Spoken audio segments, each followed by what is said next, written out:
stress and strife, we found a hope we've never known. A glimpse, just a glimmer, just a gleam, but a flicker of light like I have never seen. The voices of my people tells me that they're reaching maturity. Their spirit shows that determination for a new society. Though plagued by injustice, misfortune and strain, and constant oppression, I foresee a change. Though we fail to get along, there's one thing we have in common. The oppression we bear will forge us as one. Yet in spite of all our hardship and misery, and poor economic condition, we must struggle on. The state of affair at the moment indicate that a stand will have to be taken soon by we the people ourselves, our future sake. Can't allow all our time, efforts and talents to waste. If we open up our eyes, we could soar the skies and make this island a paradise. We can unite, speaking with divided voices. Rise, rise, rise, rise. People, open up your eyes. Hear the Lord to the life. Produce, that's the answer, produce. Develop our own, use our own, and own our own. Despite our political views, we must all understand that we are part of this island. And the same stick lick in the wild goat is the same stick lick in the tame. Everybody drifting in the same boat, we all sinking just the same. Some of them are claiming that they have this country at heart, but their actions are showing they're splitting the people apart. Man, they pulling and tugging, we so colorblind we can't see. There's no wonder we are used and abused constantly. Yet in spite of all our hardship and misery and poor economics condition, we must struggle on. The state of affair at the moment indicate that a stand will have to be taken soon by the people ourselves, for our future sake. Can't allow all our time, efforts and talents to waste. If we open up our eyes, we could soar the skies and make this island a paradise. We can unite, speaking with divided voices. Rise, rise, rise, rise. People, open up your eyes.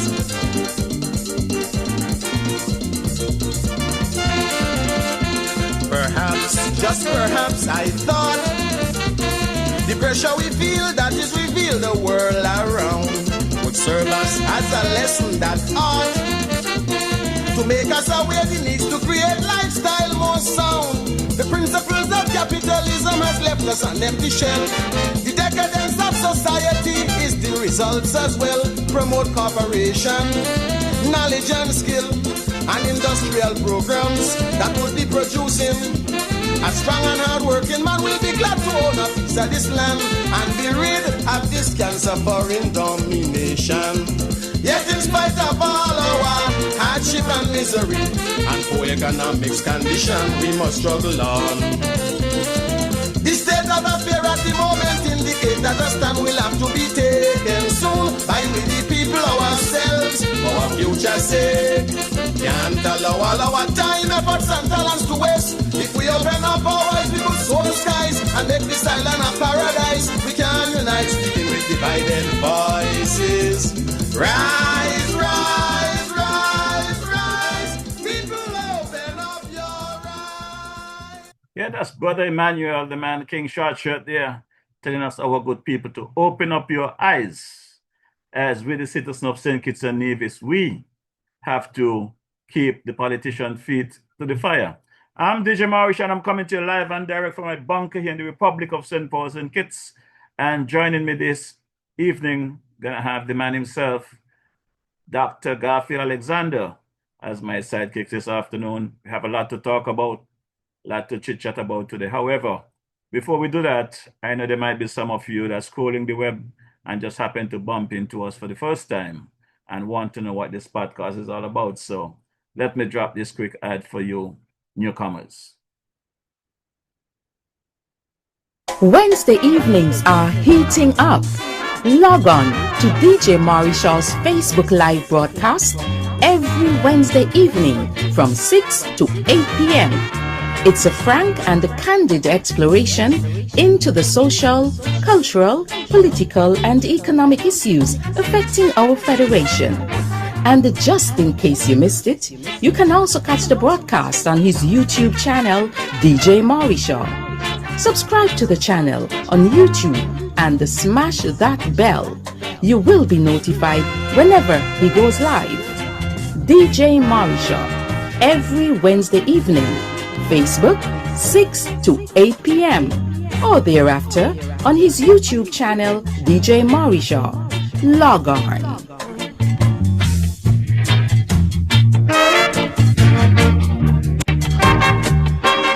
Yes, for sure. Each and every Wednesday evening, we are here from 6 to 8 p.m. However, at the moment, we're having some issues with our Facebook Live app, so we come a bit early to accommodate those folks who looking for us at 6 to make sure that we are on time. My good people, at this time, I'm going to drop clip here. It's an ad for our awareness march, our second awareness march next Friday, 31st of October. Kicking off from the West Bus Ferry Terminal there, downtown Bastille, St. Kitts. Let's unite. Citizens and residents of St. Kitts and Nevis, it's your time! Boots on the streets are required! Let's save our country! Get your placards ready! Friday, 31st October, gathering at the West Bus Ferry Terminal on the Bay Road at 3:30. The march moves off at 4 p.m. until 6 p.m. For more information, call 660-0195. Email grantavenuedjm@gmail.com. Boots on the streets! Friday, 31st October, starting at the West Bus Ferry Terminal, 3:30, moving off at 4. Come in your numbers and be a part of the Citizens Empowerment Coalition Awareness March. Citizens, let's unite and stand up for rights. Hey, this is Malvern from Spectrum Band, and you're listening to DJ Marisha, playing you the best in Caribbean music. You got that? Hey, this is Malvern from Spectrum Band, and you're locked into DJ Marisha. Keep it locked. Right there, my good people. And this evening, just before I get into the man G.A. Dwyer Astafan commentary for today, Wednesday, 22nd of October, I'm going to have to drop this clip of the icon, the man himself, Brother Dr. Garfield Alexander, with his pronouncement, his views. DJ Marisha, I don't want you guys to take your eyes off him. Remember, he's been around for some time. Let's go back to COVID and lockdowns. The gentleman came in, was locked down in quarantine, and then realized the total hypocrisy, tyranny, and oppression of the then administration during our most horriblest time. Spoke out. Not only spoke out, became an activist. And then you know what he did? Organize and centralize. And he never stopped organizing and centralizing until Timothy was gone. I don't even want to talk about the involvement he had before and the Douglas administration and the Harris. We ain't gonna talk about that. I'm just talking that during COVID, that man, both on this front, locally, and in the US, waged war against tyranny and oppression.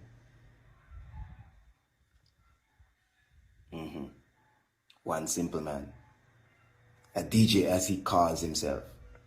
He never called himself an engineer or anything else, just a DJ, because he understands the power of voice, and not just voice, autonomous, independent, honest, transparent voice always wins in the end.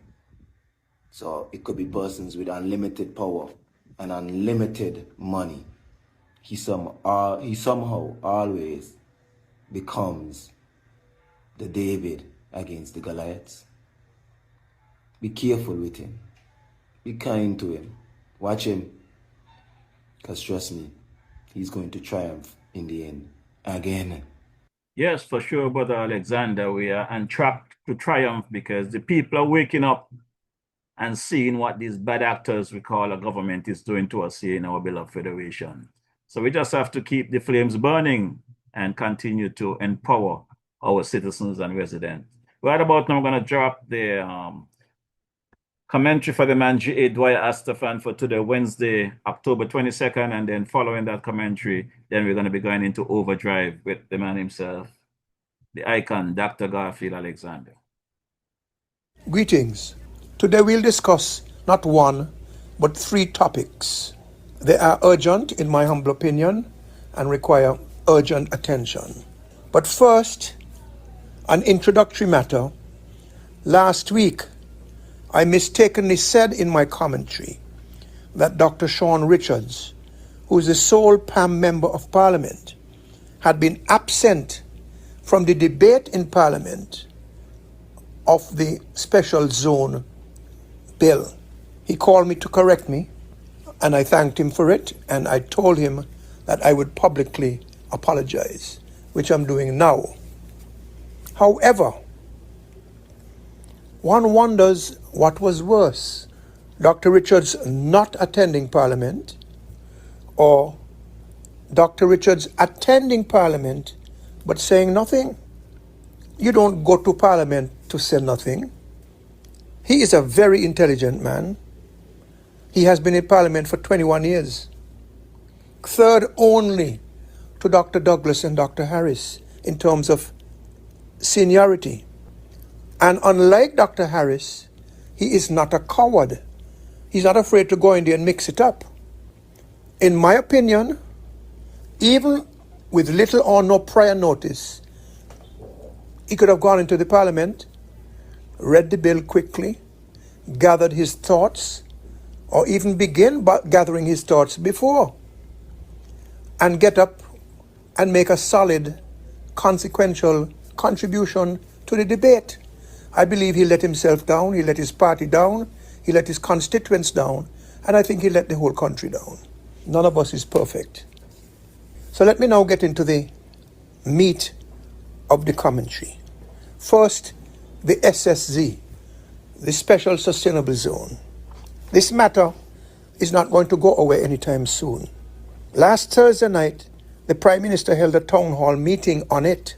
I listened in part, and I listened on social media. In my opinion, much was said, but little was learned. And I believe the reason for this may be that the authorities do not know as much about it as we may believe they do, or as they should. And if this is correct, then we have a lot to worry about. I'll get into that in the future. Right now, I want to zoom in on one thing with regard to that town hall. 4 PAM candidates were present. I think 3 of them spoke, at least while I was listening. One of them, Mr. Azad Gums, made a suggestion that the act ought to be amended, and he gave his reasons. And the Attorney General, Garth Wilkin, who was present with the Prime Minister, told Mr. Gums that his point was taken, but that he was too late. Mr. Gums was too late. To me, with respect, that response was wrong in a number of ways. After all, it should never be too late to amend a law which can be improved upon. And if Mr. Wilkin took Mr. Gums' point, which he said he did, then the appropriate response would have been to say that with the Prime Minister's permission, he, Mr. Wilkin, would bring the matter and all other matters discussed to the Cabinet for discussion and decisions. Instead, we get this arrogant, bombastic, condescending, and dismissive attitude. And it has to stop. And if Dr. Drew is ever defeated in an election, much of the cause will be related to the attitude and behavior of some of the persons around him. He has to take the responsibility. It is he who has them around him, and the buck stops with him. I'm just telling you what I believe.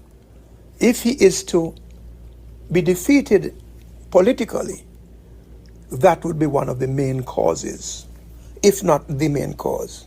Mr. Wilkin also dismissed a suggestion by another attendee that if the special zone was to become a reality, the oversight committees or committee, and indeed other government committees and boards, should include persons who are not necessarily supporters of the administration of the day.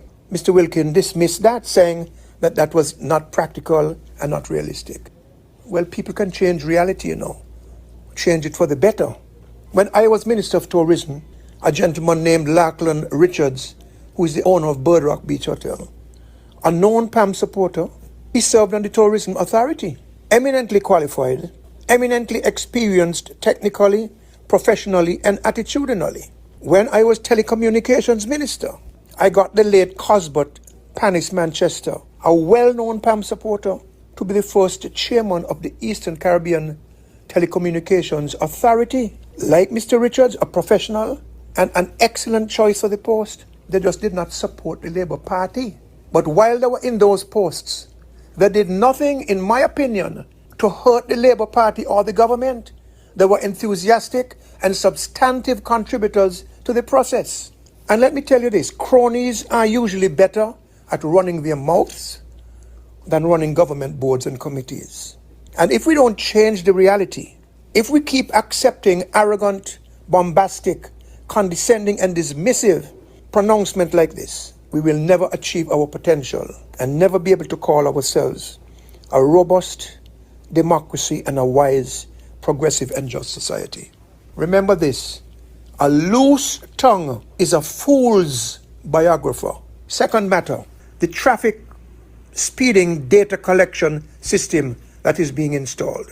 We are told that this will be a public sector, private sector project, that the private sector partner will install and maintain the equipment, get paid over time for doing so, and on top of that, get 25% of the money collected through fines. But we're not sure, we're not getting the information. At least we're not getting the fullness of the information.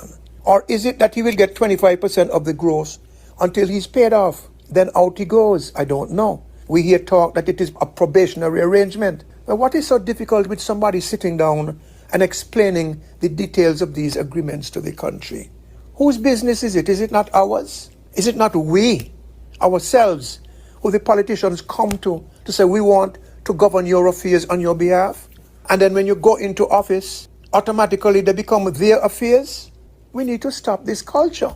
And I'm not finger pointing or ridiculing or disrespecting. This is a culture which we all accept, and it won't change unless a critical mass of us decide that it must change. The third matter, Fort Thomas. More mystery, less accountability, less transparency. Fort Thomas is an important heritage site in our country. There was a time when there were as many as 4 forts in the Bastia area.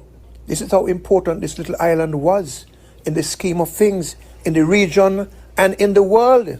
And except for Fort Thomas, which goes back over 400 years, there are few traces of the others. In the 1960s, in its bid to diversify the economy, the Bradshaw administration built an hotel there, operating as a holiday inn.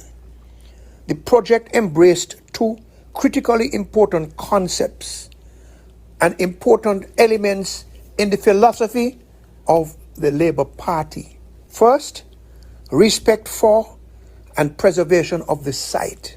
And second, promotion of local ownership. Local people owned the property. This was all part of the drive to empower our people, to bring prosperity, to bring ownership, and to take us to independence. This was a well-calculated and calibrated policy based on a firm and sound philosophy. Hotel operations ended there in the 1990s. And for a number of years, the 8-acre site, which is 8 acres, was used by government as the location for the music festival. Ever since, it's been in limbo, nothing. Until recently, when we were told that it has been leased or is being leased to a company about which we have been told very little, except that the principal person or persons is or are of Indian descent. So the property is going to be leased with an option for the lessees to purchase it. And the project is to be named Symbol of Love Monument and Museum. We know that an application was made to the Development and Planning Board on 2nd May 2025, and that on 4th September 2025, approval in principle was granted for the construction of a museum. The applicant was an entity known as Habitat Design Consultants. Who are the people behind Habitat Design Consultants? We would like to know. There is no trace of them in the records of the Financial Services Regulatory Commission. I'm not suggesting that there's any hanky-panky, but I am stating that we need to know.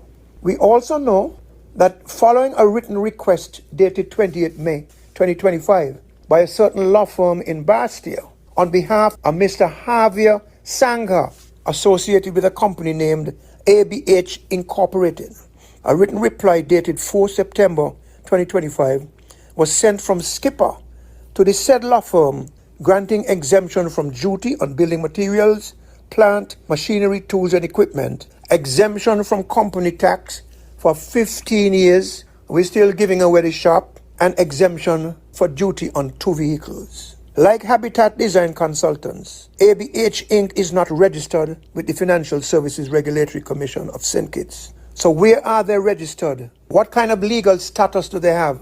What kind of authority do they have to operate in the country? I'm not saying they don't. I'm just saying we need to know. We need to find out. We need to see the due diligence. I am tired of politicians embarrassing our people and our country. And I'm particularly galled by the notion of a lease to purchase one of the most precious heritage sites in this little country, which already has more heritage sites per square mile than maybe any other country in the region, if not the world. We're not doing a good enough job to understand, embrace, and carry our history forward into the future. This becomes our social product and be part of our economic product as well. An artist's impression of the project is in social media.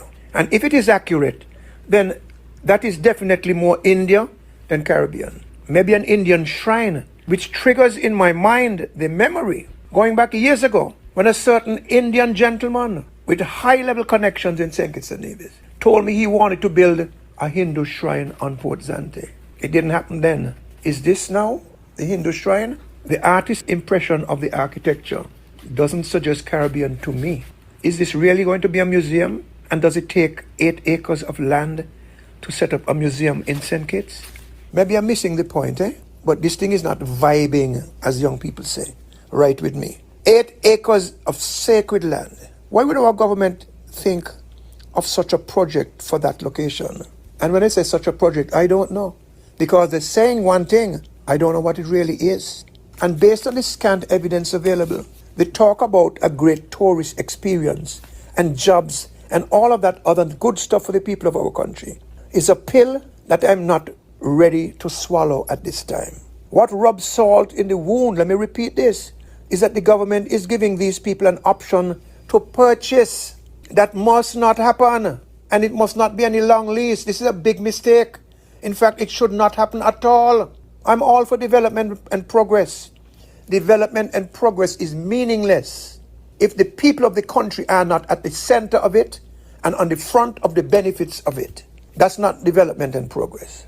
And after all 400 or so years of struggle, bad memories in their own land, of course, transported from their motherland, after so much plunder, thieving, as we call it, and losses, after the struggles to get the land and to preserve the land and the heritage and our patrimony. After all of that, is this where we're going to end up? For decades, we were in gather and preserve mode.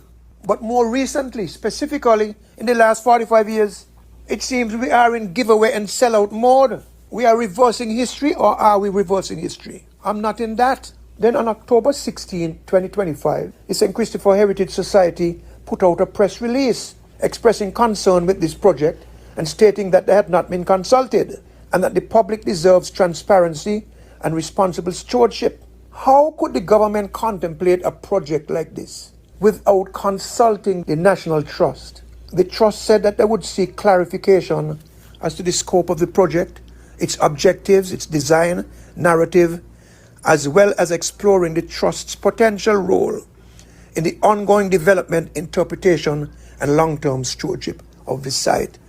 Those are welcome words, and I encourage the government to listen to the National Trust. It is incredible, it is unthinkable to me that the St. Christopher Trust was not consulted. And it would not surprise me one bit if the historical and archaeological aspects of the site are being ignored. It would be a hell of an irony if in the erection of a museum, yes, if in the erection of a museum, which is a monument to the past, archaeological items and memorabilia are damaged and destroyed or lost. That is self-defeating, that's nonsense. And I wonder if any archaeological and other expertise is on the ground. A lot of work has already been done there now, even before the due diligence was completed. And as they go eagerly and blissfully into this, matters such as the National Museum restoration, which is a financial obligation of the government. I remember well, I was the minister when the deal was done. The Joseph Nathaniel France Hospital, the BHS, Brimstone Hill upgrade, and a number of other high urgent matters. Where are they? I can't speak for you. But for me, the symbol of love, monument and museum is not cutting the mustard. We need information. We must demand information. And whatever it takes within the parameters of peace and order, we must send a clear message to our decision makers that we are not putting up with these things anymore. We've had 45 years of it. The decline started when Bradshaw died 47 years ago. We have to arrest the decline and chart a new progressive course forward. This simply will not do. Thank you. Yeah, but Alexander, tap your screen, they open your mic. Well, as I've said to you previously, you know that on a weekly basis, there are new members that come online and would like to know who the guests are. So if you can just give a quick synopsis of who is Dr. Garfield Alexander, and let's get right into the conversation. Garfield Alexander, son of Arlene Alexander and Cromwell Paris of Nevis. And I think the best way to describe myself now is that this is my age. The Prime Minister, the present Prime Minister, classmate, we studied together. I think we have basically the same life story, you know, with a few differences, but the same humble beginnings, yeah, the same struggles to arrive at where we are. And I really think that this is our time for our generation to shine. So he's just one of many. Many of the persons I went to either Cuba with, I went to high school with, are right now within the realms, within the structures of the civil service and the private sector, actually running this country. You know, apart from a few of the aging men, the men who are taking over are men of my generation. So I'm a formidable part of that generation. I just have my voice to speak up now. Well, I just hope that if the Prime Minister is part of your generation, I just hope you don't last along the way like him, because he's a lost soul right now. So we'll get into that conversation. Any comments on the Dwyer commentary? Yeah, definitely. Dwyer, I have to apologize to Dwyer. I've said some things on the show and even openly before, chastising him. But when I think the match that you did and I was a part of, give me a totally different perspective on life in St. Kitts on a whole, because I could actually look back, look across, and look in front, and see who was there with me, and see the change in the nation right after that match. There was a definite change in the nation after that match. It's just that everybody won't have the capabilities or the senses to pick it up. So I have to commend Dwyer for his consistency, coming every week and putting it out there, giving his history, giving what he knows. I shouldn't be the one to be critiquing on the side when there's so much persons who are doing absolutely nothing, who have just as much or even more information as him. Again, Dwyer is not in office. Dwyer came from a labor bowel and stood up and left because he didn't like what was going on. That is being a man, and that's being upright. I really felt that. And the fact that he could do that and still it stands in the vanguard, informing, educating, I have to commend him for that, and I have to publicly apologize for some of the chastisement I would have given him before, because it wasn't He wasn't warranted. I could see that now as a man that I wasn't warranted because he is still with even Patches. Patches is one of the most consistent. He's getting a bit soft on it now in the past few weeks since he made that big expose on the National Bank. But again, he has been so consistent. And Patches is one who is actually up in the game. When you look at his platform, he has, a very professional platform. He comes and he presents a thesis every week. Like that's another man that I publicly have to apologize to because he is in the vanguard. I'm not seeing the DPP. I'm not seeing the Christian society. I'm not seeing all the persons who chastise us as a community. I'm not seeing the community groups. I'm not even seeing Labour because the NLP, I don't think everybody is agreeing with what Drew and the Drew administration and the ministers are doing. So there's still persons within the bowels of Labour who can and should stand up. And until I chastise them, I shouldn't be chastising Patches and Dwyer. Yeah, I should leave my energy for these other persons, if I should at all. So that's all I have to say about Dwyer and his commentary.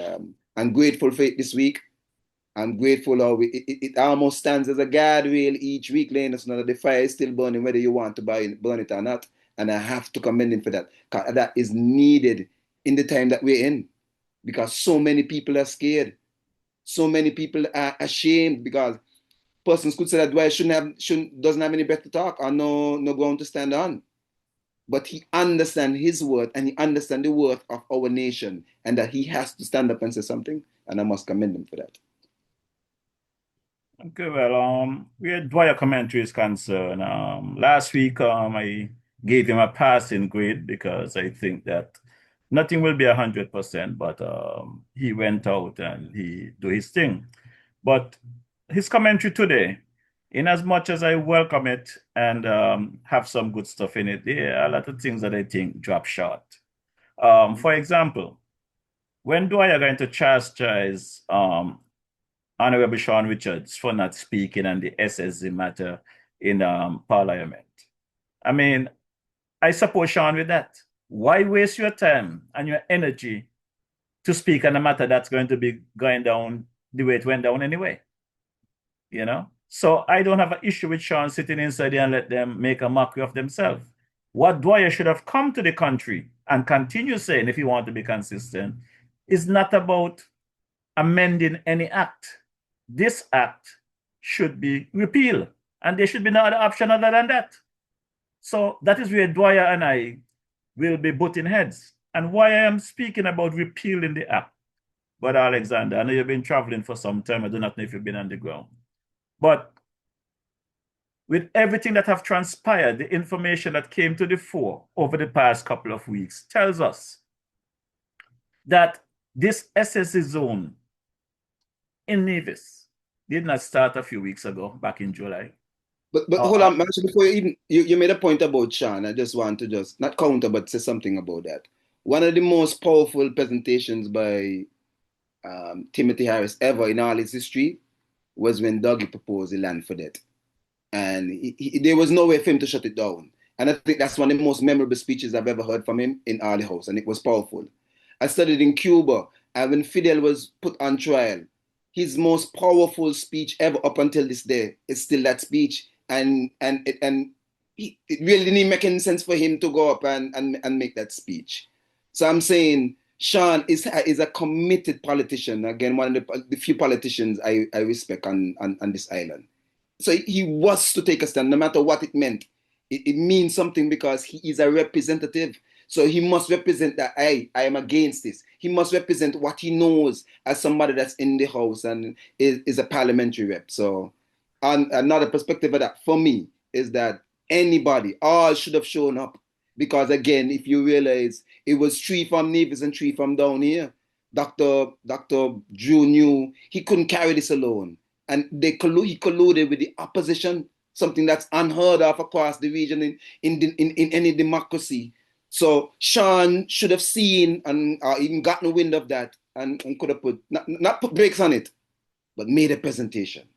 Like I said, everyone is entitled to their opinion. Correct. But at the end of the day, after the dust have settled and you assess the whole situation. Now, hadn't those three from Navis come down for Parliament that day, there would not be a quorum for this matter to go forward. I don't know if you're aware of that. Why would the Prime Minister, in his wisdom, and with an AG of Dr. Garth Wilkins, I call him a doctor because, I mean, he just can spew some stuff and trying to make people think that his medicine will change their mind, right? Now, why would the Prime Minister go ahead and set up Parliament, knowing that he have at least 4 or 5 of his cabinet people out of the country who would not be there? Which part of that makes sense? Right? I think, sorry, I thought you was asking a question. No, it's just it's not really a question. I'm just making the point that when we want to point fingers and start to pull all kind of wool from different areas, let's deal with the realities. The reality here was not about whether or not Sean spoke in Parliament that day. It was not about whether or not Timothy Harris spoke in Parliament that day. It was about these bad actors, Premier Brantley from the Navy's end, Prime Minister Drew from the St. Kitts end, misled the country. I made a statement a couple of weeks ago, I think it was last week to be exact, and I was speaking about those young ladies that work for Rams that was terminated, I understand, for stealing and arrested. Do you think, Dr. Garfield, if those young ladies were to come today with the attorney and go to Rams and said, we acknowledge our mistake, we was under some hardship and we make a bad decision, could you please forgive us? We will pay whatever to cover the bills that we created, and we want to come back to work. We want to make good. Do you think Rams will take them back to work? Tap your screen. Of course not. Of course not. Okay. So why should we as citizens listen to Premier Brantley mislead the people of Nevis at a town hall that he did not know what Carlin was talking about with this South zone in Nevis, and then come back to us some weeks later, the first reading on the 31st of July in Parliament, presented by the Prime Minister. Come back a few weeks later, and the 11th of August, we got its second and third reading. And sometime in August became law because it was an act. And come some weeks later telling us that he got some official application of someone want to put in this zone. And we're supposed to buy all of this happen in a matter of 2 months. When Mark Brantley gonna come last week, I don't know if he was on his podcast at this press conference telling us now that he actually had spoken to the individuals sometime back in 2024. And he got further to say that he did not even know the folks before his wife met them first, and it's because of whatever arrangement with his wife he got involved. If we keep following the onion layers, it will rotten and stink at the end of the day. And the reality is that something like this should have gone to public consultation, like at that town hall on the 5th of July. Mark Brantley should have came clean with the people of Nevis. And today, whatever they did after that, the DJ could have stand here and say, well, at least you guys knew what the deal was. But it is very clear that all of them was complicit. Mark Brantley came and talking about his input in the creation of the law. The AG came with a different story. And at the end of the day, this thing did not happen overnight. It didn't happen in 2 months, in 3 months. About a week, 2 Sundays ago, the proposed investor came out with an AI presentation. You think those things just happen overnight? They lied to the country. They tried to pull this thing under the table while we're not looking. The people are paying attention now. As simple as it may be, these podcasts, such as this one and others, our awareness march, even they might be small and the ground is big on social media, people are paying attention. People are waking up. And I am of the view, Dr. Alexander, knowing how these politicians love to brag, like you hear the Prime Minister say he's going to get some 5 new ambulance in October. I guarantee you that was a bragging, and he hoping for them to come in. But he told us in advance. And I'm pretty sure when those ambulances get in here, he's going to be bragging about them. So why this secrecy about this SSC zone if it was so good for the people of St. Kitts and Nevis? And on top of that, we have a prime minister. Now that the people are questioning him, the person that presented the bill in Parliament, saying to leave him out of it. He have nothing to do with that, keep him out of it. But yet, he's over here having town hall meeting about the same bill. So which one is it? Which one is it? We got to stop covering up for these people. That's what Dwyer and I are going to continue to butt heads. Because Dwyer know, maybe as much as I know, or more. And you know what the Prime Minister is doing is downright wrong. He's talking about thieving. He's not thieving. Basically, he's stealing. They are bad actors. Thief is thief with a morning, noon, or night. What they're doing is equal to that. What they're doing to this country is unacceptable. These politicians, they come to the citizens when they need to be elected to get into office. They promise you that they're going to go in there to do good, for the good that they can do. They went in and they started off good, you know. They passed the bill, or they presented the bill of good governance, freedom of information, and all of this good thing, good governance agenda. Where is that today? What is that doing for us today with the information that we cannot get freely? We need to stop covering all because of what party you support, what friend. Man, some of the things that I am hearing and what people are presenting to me on the street, partner, mental health is real in this country. You know? Mental health is real. I had a meeting with a psychiatrist over the weekend, professional from the US.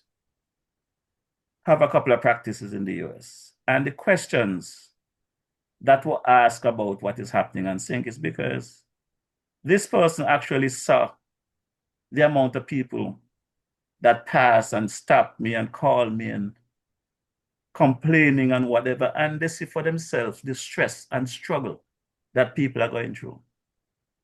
People are dying silently in St. Kitts Nevis from the stress of this government, from the pressure of this government. You heard about the dialysis unit while you was out. Last week I had a gentleman here. I mean, he might not have wanted to come as plain as I would like him to with what he knows. But Mr. Watley gave his views on a lot of things. We cannot change history, Dr. Garfield. If we're going to be honest with the people, let's be honest. Do not come with one part of the story to polish up things and try to protect the Prime Minister. The Prime Minister is out of his league. Whatever doctor he was, I only can speak to the fact that when I came to St. Kitts back in 2021, and I needed a prescription to go and take my COVID test to get back out of the country for my exit test, he would do a prescription for me. I do not know his status as a doctor, but as a Prime Minister, I have monitored him over the last 3+ years. I have tested him. For 2 years, I sit back painfully, watch him make his mistakes and give soft advice and hope for the change. Because I am of the view that anyone can be trained to do the right thing. And what is taking place today is unacceptable. In a couple of months, it's going to be election. 2026 is going to be elections, whether we want to believe it or not.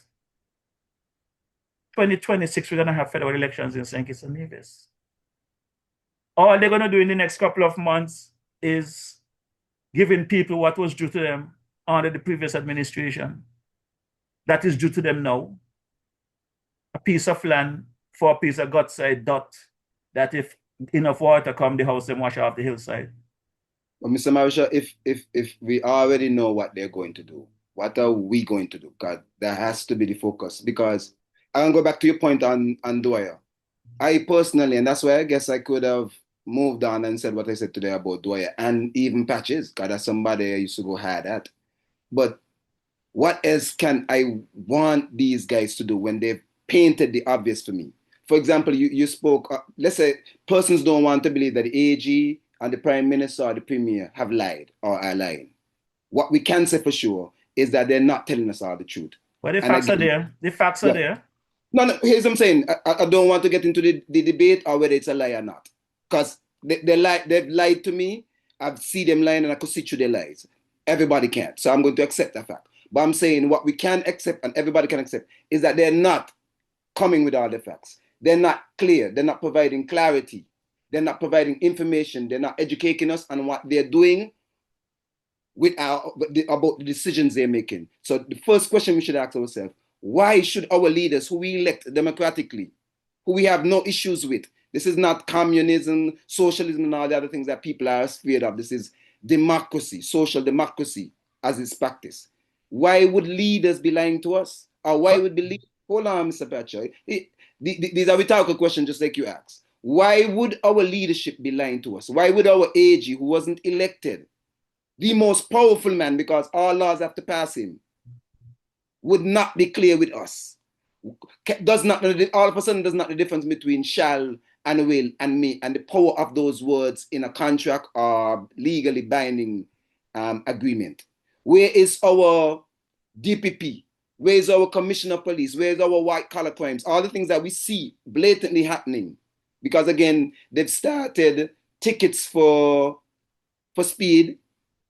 There's all the other parts of the law going out when it comes to the everyday man. You still have to pay your business fees when you go to the bank. Like you can't find out what's happening at National Bank. But you still have to go through all the normalcies at National Bank when you know that certain persons are breaking the laws and still getting loans.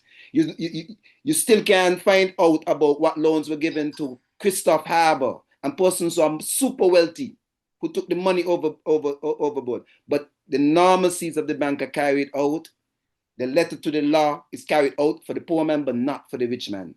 We must ask ourselves why. And when we ask ourselves why without an answer, we have to go and find out why. Because these men are no longer leading us. These men are criminals. What they're committing is treasonous. If our AG, our Premier and our Prime Minister obviously are not acting in our best interests, whose interests are they acting in? You spoke of the video. Everything on the video was AI or fake. It showed beaches. That area of Nevis Atlantic, and there are no beaches there. So which means they'll have to dredge. It shows an abundance of water in that area. That area is one of the driest areas of Nevis. Where will that water come from?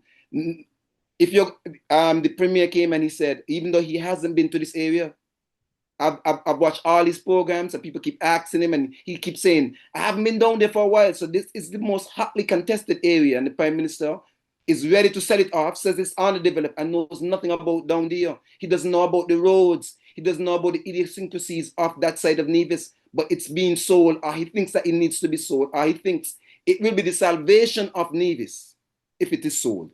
I just happened to see a program from last week. I hope you've seen it, and if you haven't seen it, I would love if you put it up today. It was with him and the monstration guy, Lucy. I don't know what it is between him and Lucy. I think he thinks that the guy is not very intelligent. So he lowers his guards whenever he's speaking to him. And he gets himself in a bind.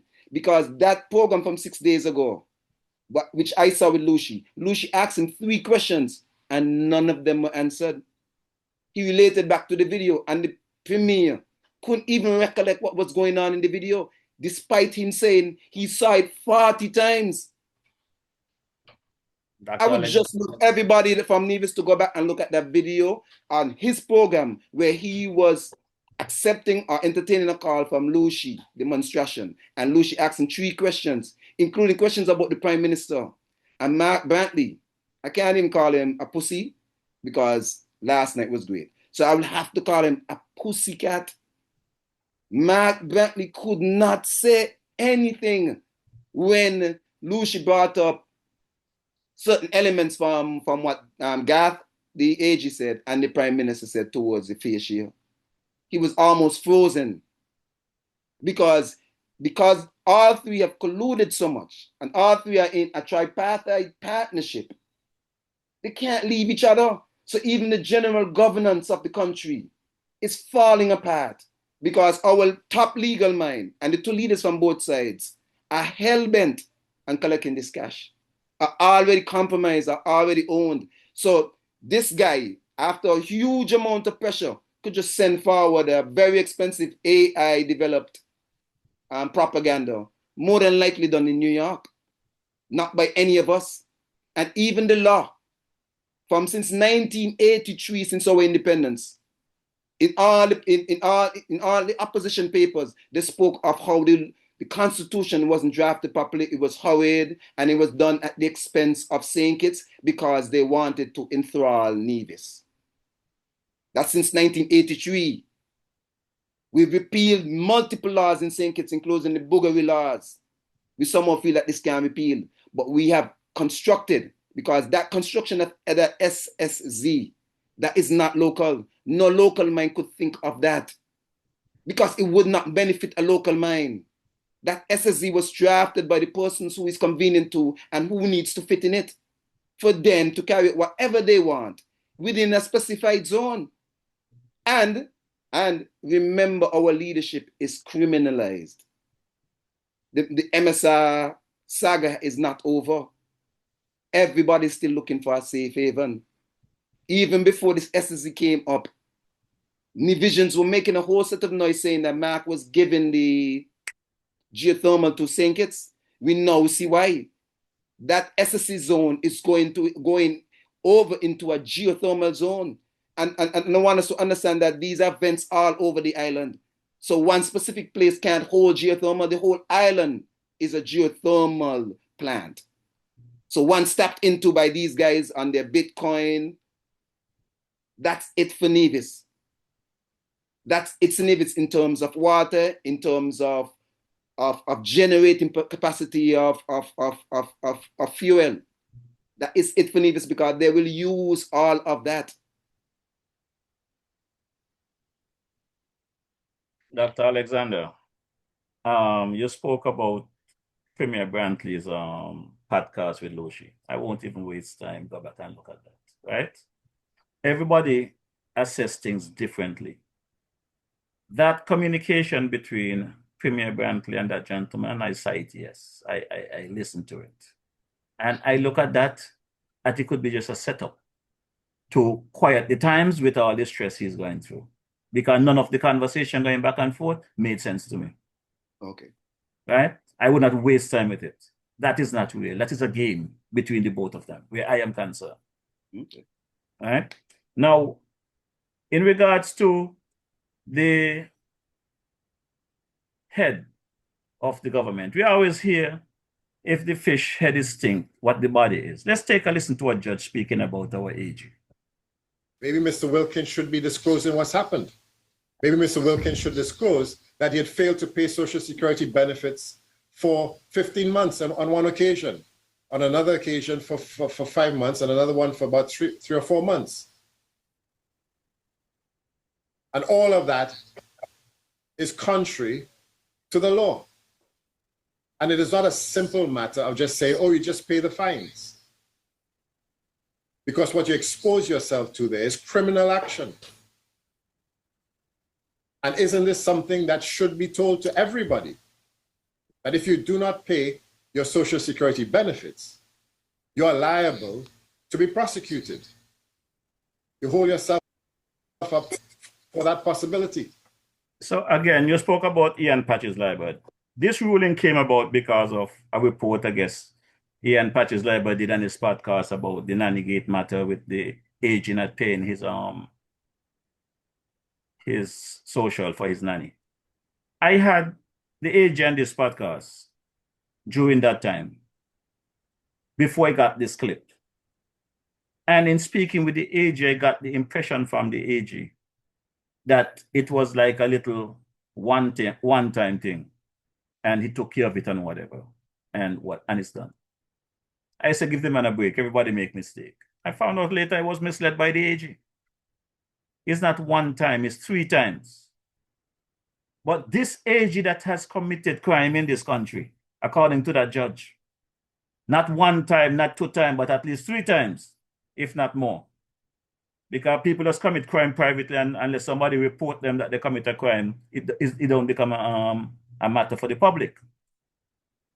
So at the end of the day, when we have criminals placed in position to try to determine about what laws to put in place and not to put in place, while they're not being held accountable with the same laws. You just spoke about the speed cameras, I think a while ago, or somebody spoke about it some days ago. Now, these speed cameras, again, is a conversation that should have taken place. Public consultation should have been done prior to putting these things in use. We said democracy, freedom of information, integrity in public life, good governance agenda.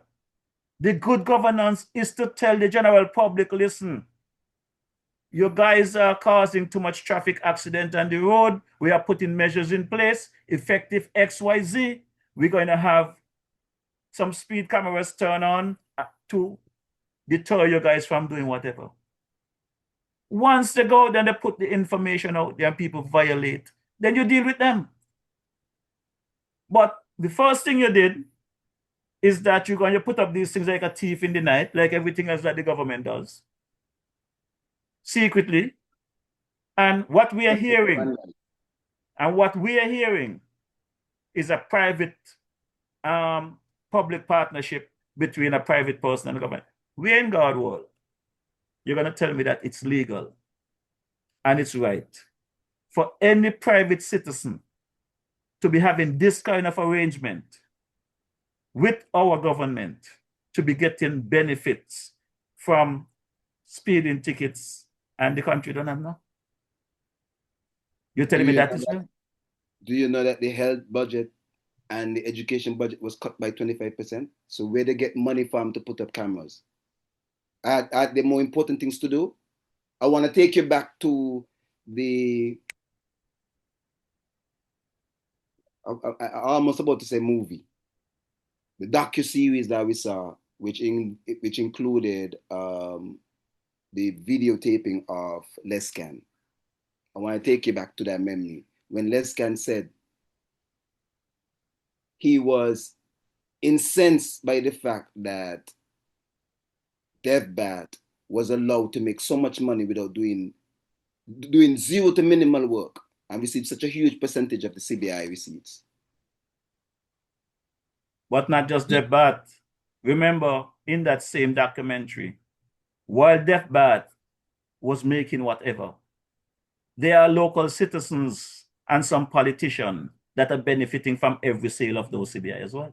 Right. The only person's not benefiting is the country. The government when you say the country, I want you to break it down. Let the country know we're talking about the people, the poor people who should be benefiting from the CBI. They are not benefiting. Right. But there are people in authority. Correct. And lots of lies because, and again, remember, I've always been saying this, that there are a lot of people who are clamoring that there are a lot of crimes happening in St. Kitts, but they're very much a part of it. They're part of the crimes.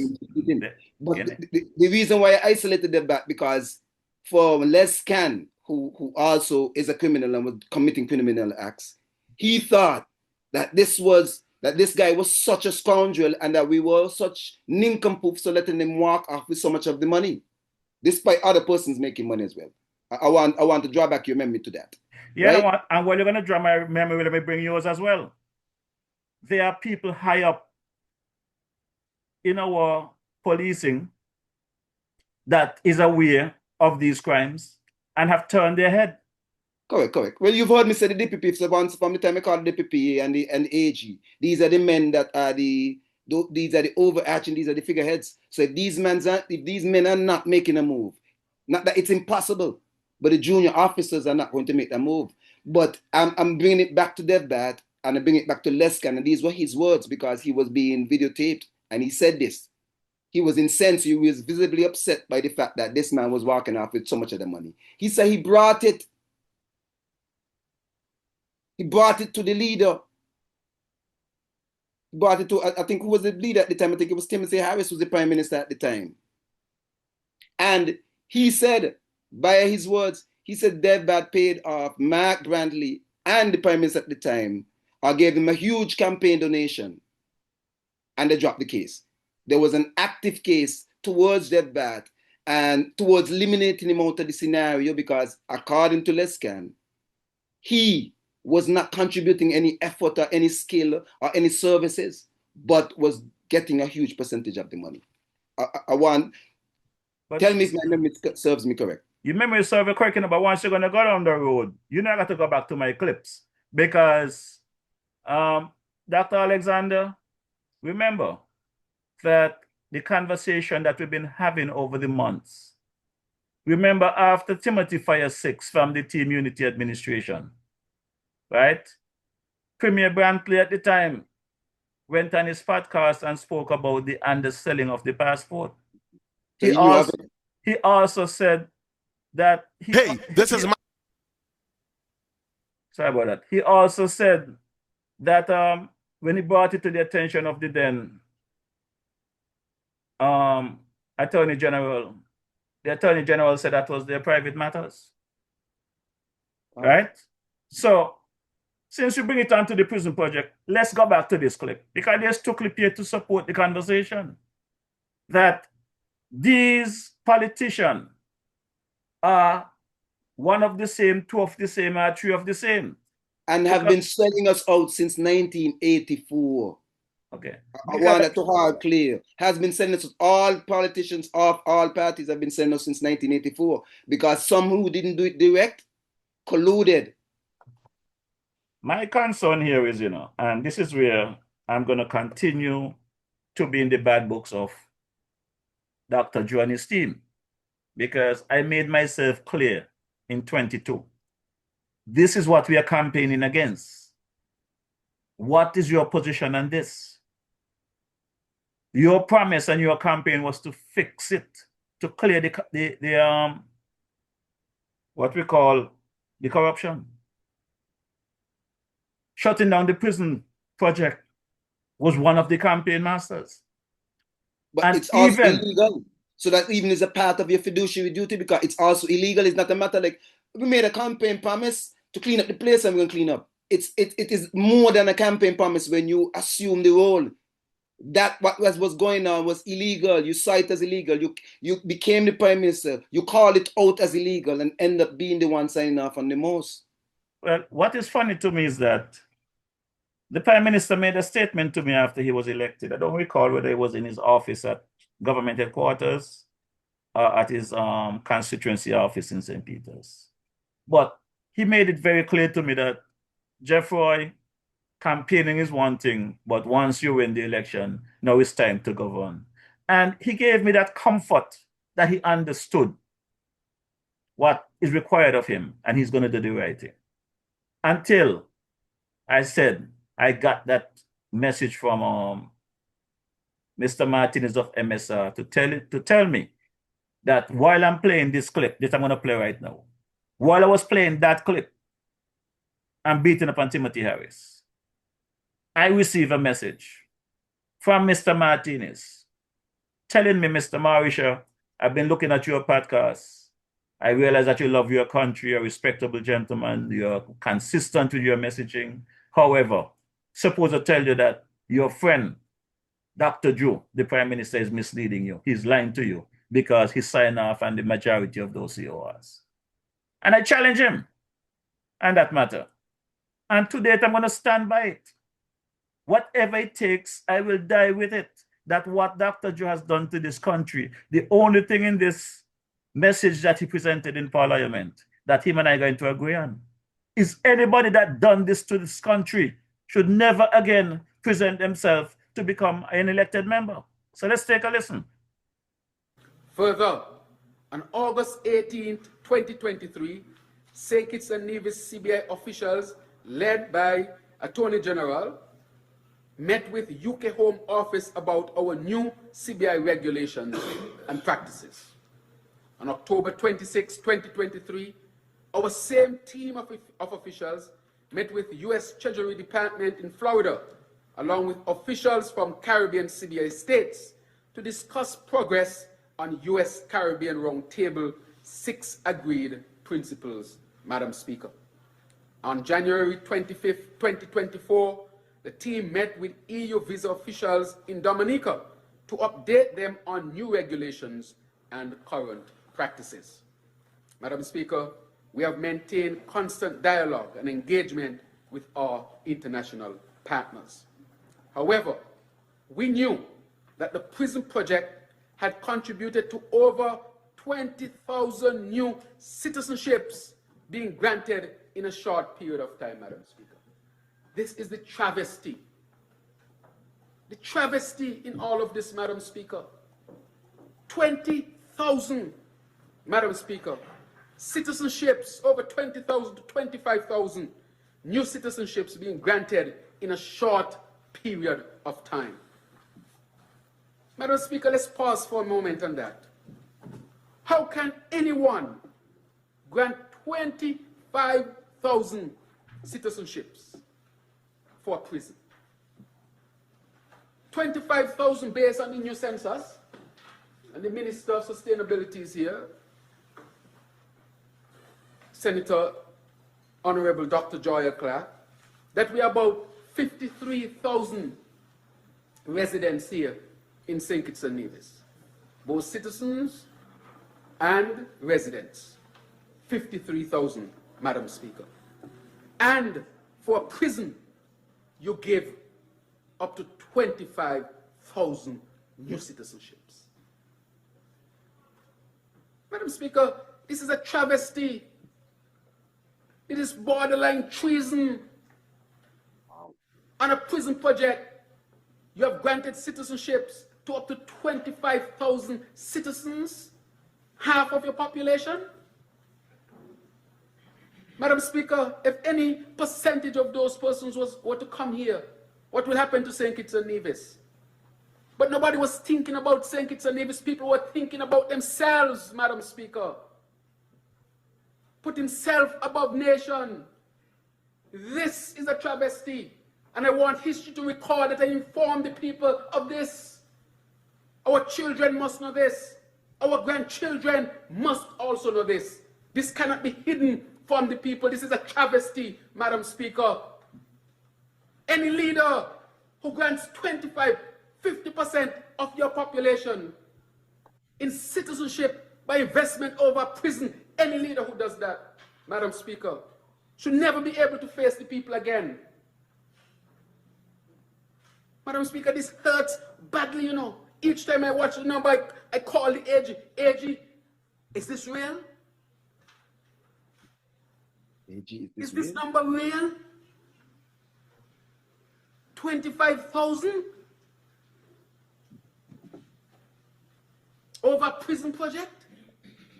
In such a short period of time, committing the country to this?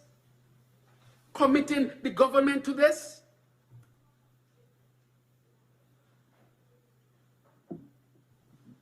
Madam Speaker, every citizen should be outraged by this. This was totally unnecessary. Our country should not have been subjected to this risk, Madam Speaker, with this high number of citizenships over prison.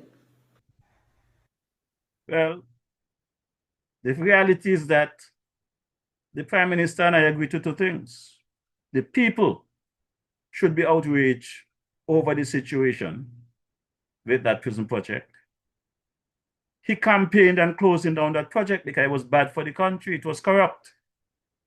But he gave us the impression that that project was stopped while it was in full swing. And we can see the result of that today, because this DJ went ahead and checked. And I have posted pictures on my Facebook page where the prison was when the construction started under the former administration. And if you go back there to that project today, those areas that started under the former administration is still in the ground. They are overrun by grass. But you can see several other structures that are elevated close to completion. And that was done within the last 3 years under this administration. Those CORs, from my understanding, was signed off by our current Prime Minister. And he did not deny it. As a matter of fact, I'm going to drop another clip here. Just about 2-3 weeks ago, at his round table, Glenn Barth of SK Newsline asked him the same question. Because while he was busy claiming, him and his AG, busy claiming and challenging MSR in court that there was no underselling, which they all knew, because Premier Brantley said it. He said when he brought it to the former Attorney General, the Attorney General response was that's people's private business, he's not touching it. This new administration, this AG, they claimed there was no underselling, which they all knew, because I went into the belly of the beast and I got the information how it operates. Because even up till today, even though they bring bill to Parliament and create a law that it's illegal and you could be charged for underselling, the underselling continues. And that is a fact. The underselling continues. But when you speak to the Prime Minister, he tried to give you the impression like, well, if you know of anybody, if you know of anyone that has violated the law, report them and we will take care of the matter. But he knows that there are people who violate the law, because by speaking to Glenn Barth in this next clip, Let me he make an interlude acknowledged, before you put on the clip, Marshall. yeah, but he acknowledged in this next clip that there are people who underpaid in those 185 files that Mr. Martinez brought to court, that people are still paying the difference to bring it up to par. Now, keep in mind, the difference does not belong to the government according to the arrangement, you know. The government get 30,000 or 50,000 of whatever revenue based on what arrangement, how much family members. The rest of the money goes to the developer. So whatever money is being collected right now by the government from these other individuals is still another legal matter to be addressed at some point in time, because they are in violation of their arrangement. I don't think the government have a right to collect any money from these people, and they're going to come back to haunt us. So I'll play the clip when you finish. Go ahead.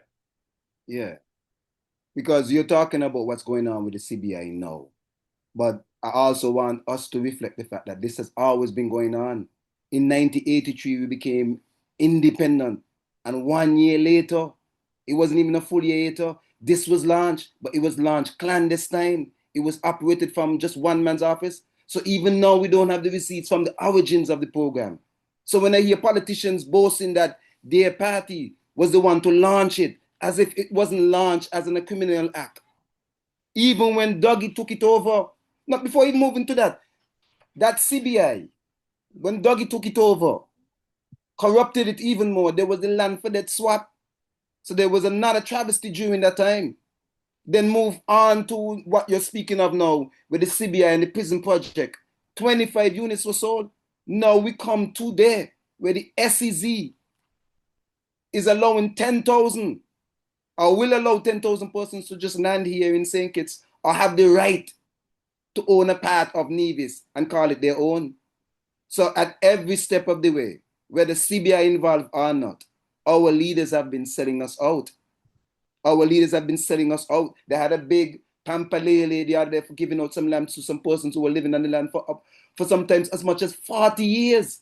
So within the 40 years, several generations, several administrations, nobody was placed right. But within those 40 years, Buddy Darby, Christoph Harbour, a brand new SEZ, which is constitutional, is constitutionally empowering not only our leadership some more, but these persons from the outside, when our persons have just been empowered the other day after a 40-year wait.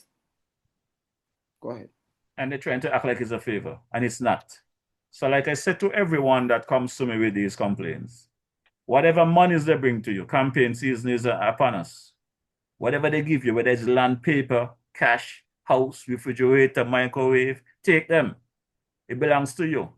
Yeah, but we shouldn't have this operation. We shouldn't have this relationship with our leadership at this point. But that is what it is, and we have to deal with it. So my message to those people when they come to me, they're not doing you a favor. You're entitled to it. It's yours.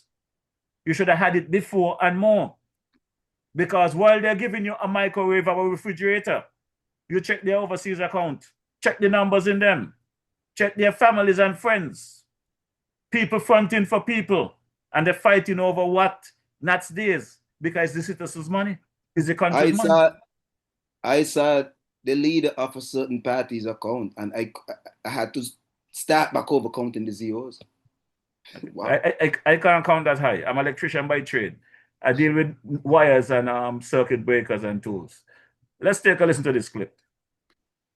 Individuals and families who access St. Kitts and Nevis citizenship under the controversial Galaxy-promoted prison project started under a previous government administration are still being allowed to bring their citizenship to legal status by paying the required amounts under the current government led by Prime Minister Dr. Terence Drew. Questioned on the matter during his most recent roundtable with the news media, Prime Minister Drew said he didn't have the statistical information, but the process was still continuing, inclusive of due diligence procedures. And the Galaxy don't have the numbers with me, but people continue to pay because if your due diligence is clean, and we backcheck a lot of the due diligence, our next thing is to make sure that you pay the amount. You haven't paid the amount, to maintain your citizenship, you have to make sure you are given the opportunity to correct that wrong as an individual, as a family. If you don't correct it, then you lose it. Simple as that. And to say to those who are now coming, please follow the law. That is all we're saying, unless you were advised otherwise. But the advice will always be to follow the law. So that is where we are with the Galaxy matter, and we continue to. And anybody who has any evidence that anybody would have violated our CBI laws, as in any other law in St. Kitts and Nevis, that we would take the necessary actions to be taken.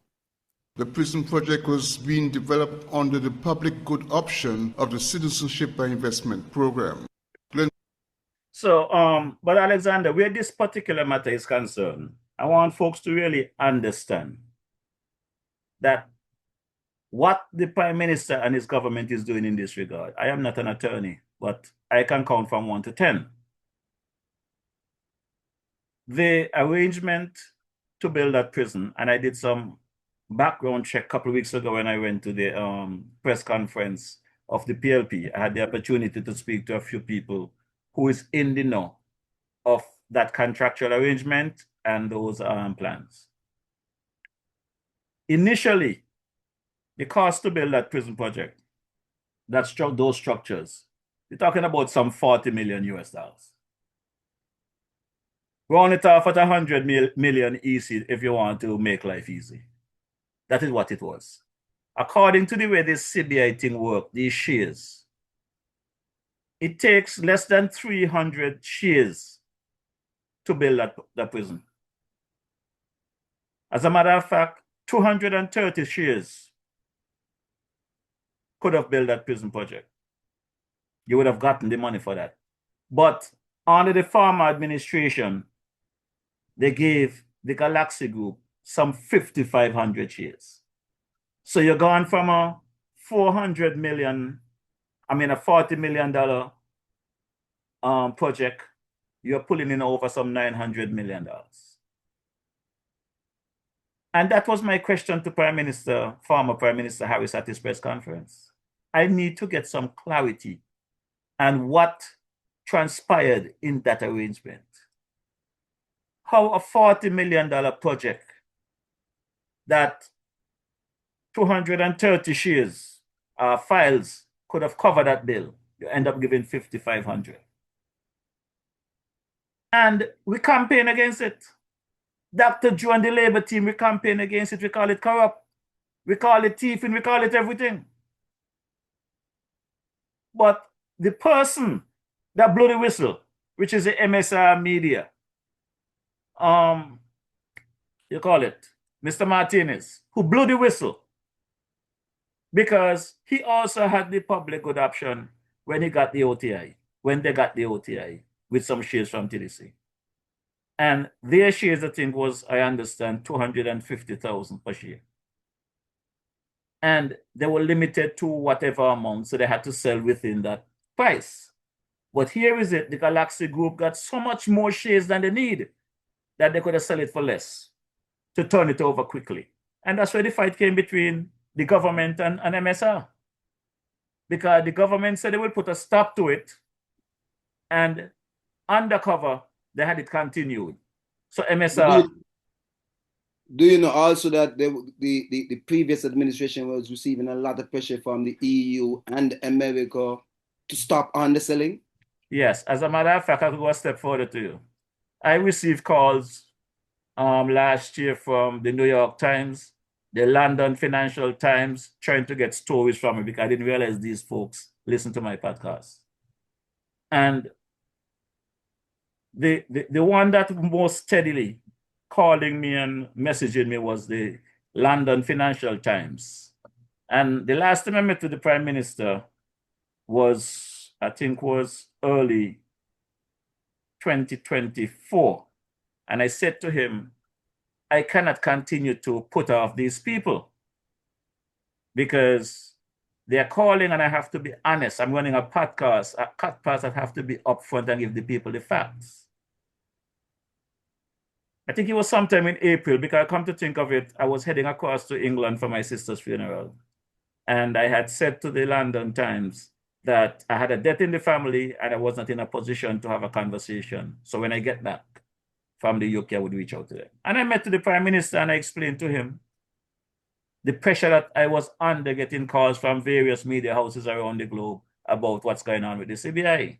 And his response to me, he just wants this thing to go away. And I'm trying to tell him, you expect to have investors come into St. Kitts spend millions of dollars on a property such as OTI, and you guys not giving them the opportunity to recoup their funds, and they're going to just walk away like that?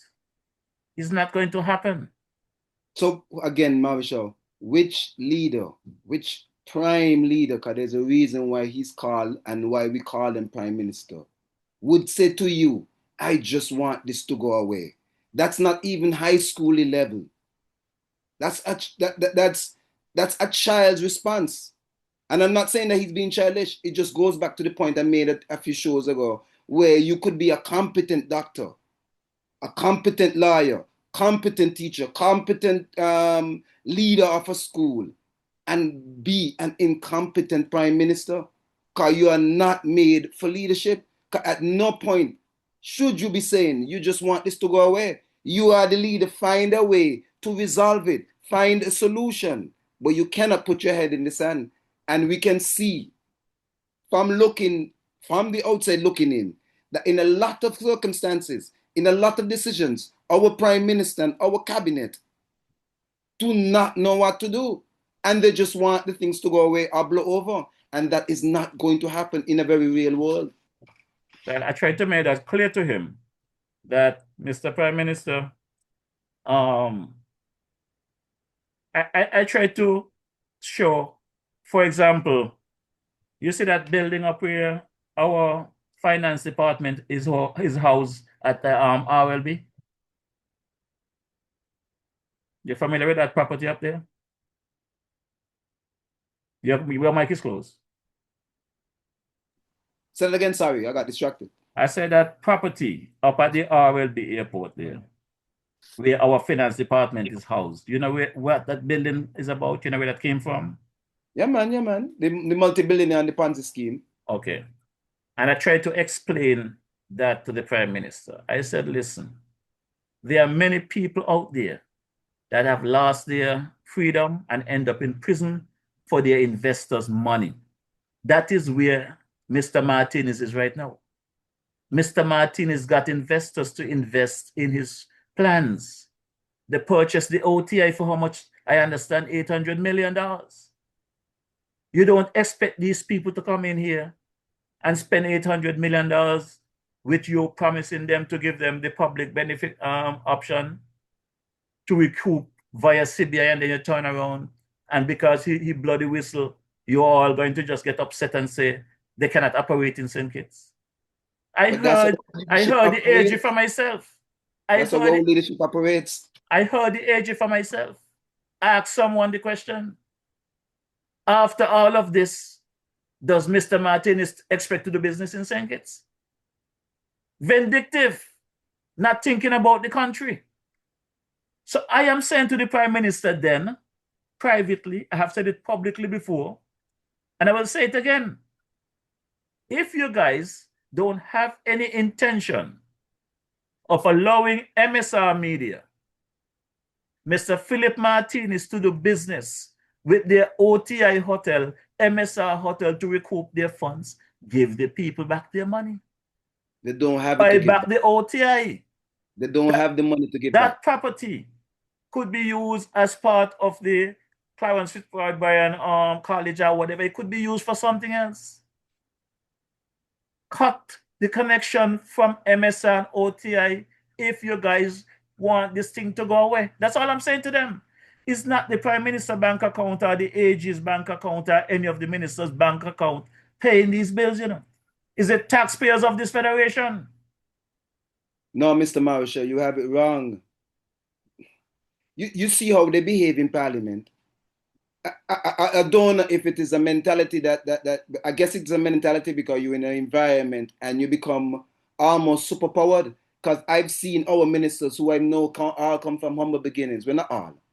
Come from humble beginnings, now have drivers, now live in gated communities. They've totally separated themselves from the common man. So they don't feel the problems we feel. They're quite disconnected. And their decisions, as can be seen, are made from a very disconnected world. Very disconnected world. You could see how Mark Brantley is carrying on, as if somebody has done him wrong, if somebody hasn't given him a chance to explain himself. Well, every chance he's gotten to explain himself, he somehow wants to convince us without facts, without evidence, with just promises.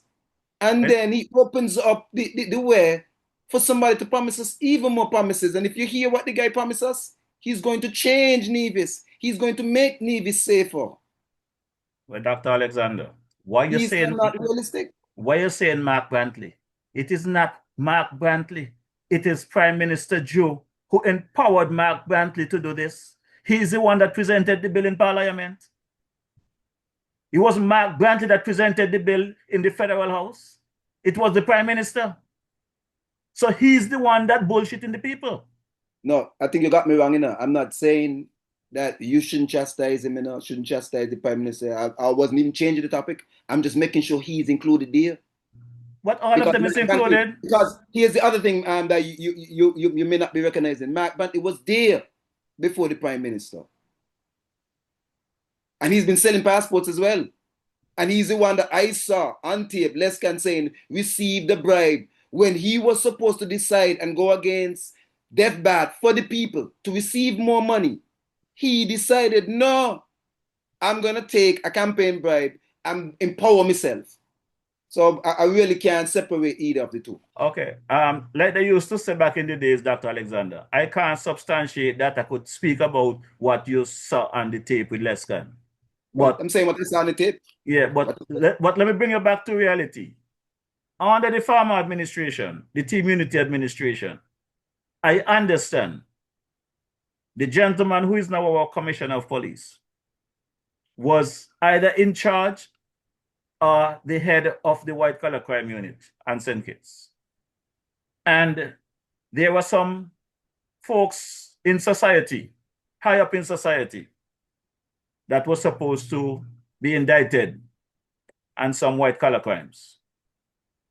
And as you know, the Prime Minister is the chief of national security. So he will know what's going on before certain things take place, especially with politicians or certain people in society. Well, I understand when the paperwork was being prepared for these individuals to be charged, this man was just unceremoniously transferred to Nevis, out of the unit, from St. Kitts into Nevis. That's what happened.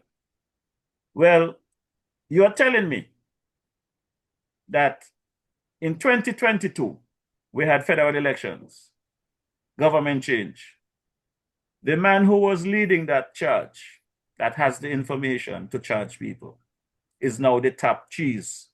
He's head now of the police force. He's head of the special crime unit and all of that stuff. With those information you have, what happened? They cannot be reopened. That's what they're trying to tell you, DJ? That those criminals that should have been charged under the previous administration, government are continuous, they cannot be charged today. But you are charging innocent, and I call them innocent, because the tin of beef and the tin of sardine and whatever these young ladies took from Rams is nothing compared to the millions that this country have lost. But hold on, with this Rams situation that you're talking about, this was almost a racket, you know. So, but I don't say that to say that that makes it any worse. I'm saying that, and I said this before on your podcast, the drastic difference between anybody that even does a racket, a collude in private, does a robbery. The difference is a politician campaigns, promises, gives the impression that they're about to do good or to arrive at good.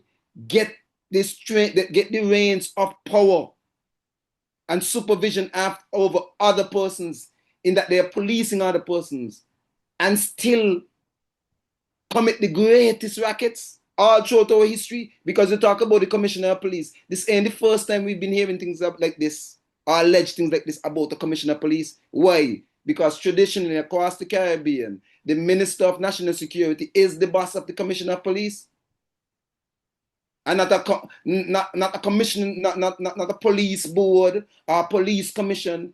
He is the direct boss, so he could call and be judge, jury, and execution at any time. That it has been our history.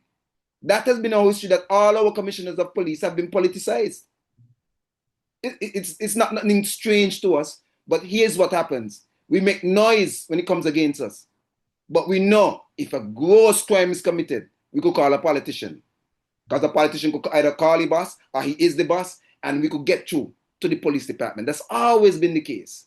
That's why when they have a walk, a match, and people get rowdy, who is the most important at that point? It becomes the commercial business places, because they're the ones hiring the police off duty. They're the ones contributing a car or any amenities needed in the police department, because again, the police is one of the worst treated departments of all of the civil service. The least funded. I do not know if you know this, Dr. Alexander, so let me just bring it to your attention. And for me, it leaves a very bad taste in my mouth. I am not a millionaire. I'm not even 100 year. I might be a 20 year, right? But when people going to spend millions of dollars on a place like the OTI, have people employed there, have security and everybody, people taking care of the lawn, cleaning the place, and the government, because of their vindictive, wicked, bad behavior, decide to put a block on these people operation and try to make back their money. That people now started breaking into the OTI. I don't know if you know this. People started breaking into this place and stealing stuff. Stuff gone missing. Have you heard anything in the news? But the police are aware. Your mic is closed. The police are aware of these break-ins. No. But I'm pretty sure you don't see nothing in St. Kitts Nevis Times or any of the local media houses. There's a police unit just up the road too as well. Yes, right up the block. But a couple of weeks ago, the OTI was broken into. I confirmed the information. A couple of weeks ago, during the independence celebration, Elfrido's restaurant right there on the Bay Road was broken into. Many liquor and different stuff, local drinks was taken out.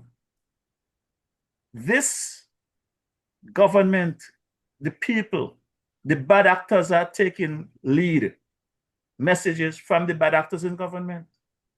They see how they act when they're in Parliament. So they're saying if they can do that, why can't we do it? I remember when they came out and talking about for the good we can do, good governance, freedom of information, this and that. Even a couple of pastors get caught in the web. They're compromised. People you could have normally spoken to and get a sensible conversation. Now all they look at you smile and they run away. They can't stand up and speak with you. Pastors who were supposed to contribute to raising society to do the right thing, they themselves are compromised. Doctors are compromised. People that used to meet me in the street and want to ask questions, you can't ask them a question today. I don't know if you get the news, so let me tell you. I am now registered with the Media Association of St. Kitts Nevis, so I can flash my badge and ask a few questions. And when I try to ask questions, they take me around the road. They don't want to hear from me. Because I don't know how much of a smart move that is, because as you could see, Glenn Batt may be the only one that's standing up after some years. And as you could see what they do with him. Now, most of the politicians know they dance on the subject. But again, we can't wait for them to set up platforms to speak to us, how they feel like. Speaking of Glenn Batt, you know, whenever you say things, or anyone I'm interviewing settings or speaking to settings, you guys hit a switch in my head. So since you said Glenn Batt, let's go to Glenn Batt and come back. Local businessman Reginald Francis staged a one-man protest against the government in front of government headquarters on Church Street, Bastille. The protest stemmed from a land-related issue on which is housed the St. Kitts Marine Works Limited, a company in New Guinea that provides services to the yachting industry in the northeastern Caribbean, among other marine works. Since comments made by the Prime Minister in one of his roundtable discussions with the news media, it was understood that a way will be found to resolve the matter in the interest of all concerned. But on 20th October 2025, Reginald Francis took to the street in a one-man protest in front of government headquarters because of recent developments. SKN Newsline's Andre Huey was on the scene and spoke to Mr. Francis. 31st, they wrote to me what I call an eviction letter, threatening to, if I don't drop my court cases, they will evict me from the land and then still charge me for the land, which is the most ridiculous thing I've ever heard of. Now, I told them, this has been in court for 2 years, I've been keeping it quiet, but because of what actions I saw them do, I had to come out to respond. Now, my response, let's negotiate. Every opportunity I get, I said, let's negotiate. The last time they wrote to us, we wrote to them. We have more than 2 letters outstanding, my lawyers, that is, and they have not responded. We got a letter from them saying, okay, they will hold back on interest rates for if all parties hold interest rates. I agreed to that. The day before the date when we discussed to have the verbal discussions, the initial discussions for negotiation, the day before they came and said they want my lawyers to write. I told them, my lawyers don't need to write again because they have not responded. The government, SG has not responded. So I told them I will negotiate because I'm the only one that could negotiate for St. Kitts Marine Works and for Reginald Francis. The lawyers cannot negotiate. They could finalize an agreement, but they cannot negotiate. So they called off the negotiations. I'm like, what is that? Okay. So I said, you know what, let me just let it go through the courts. In the meantime, I get a notice. Someone done notice, a guy comes to the yard and said he's been sold some land and he's coming to clear it off and take possession of the land. This is us in Coker.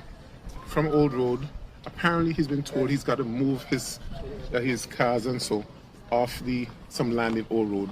I think it's a junkyard he has there, collecting parts and selling parts and all that.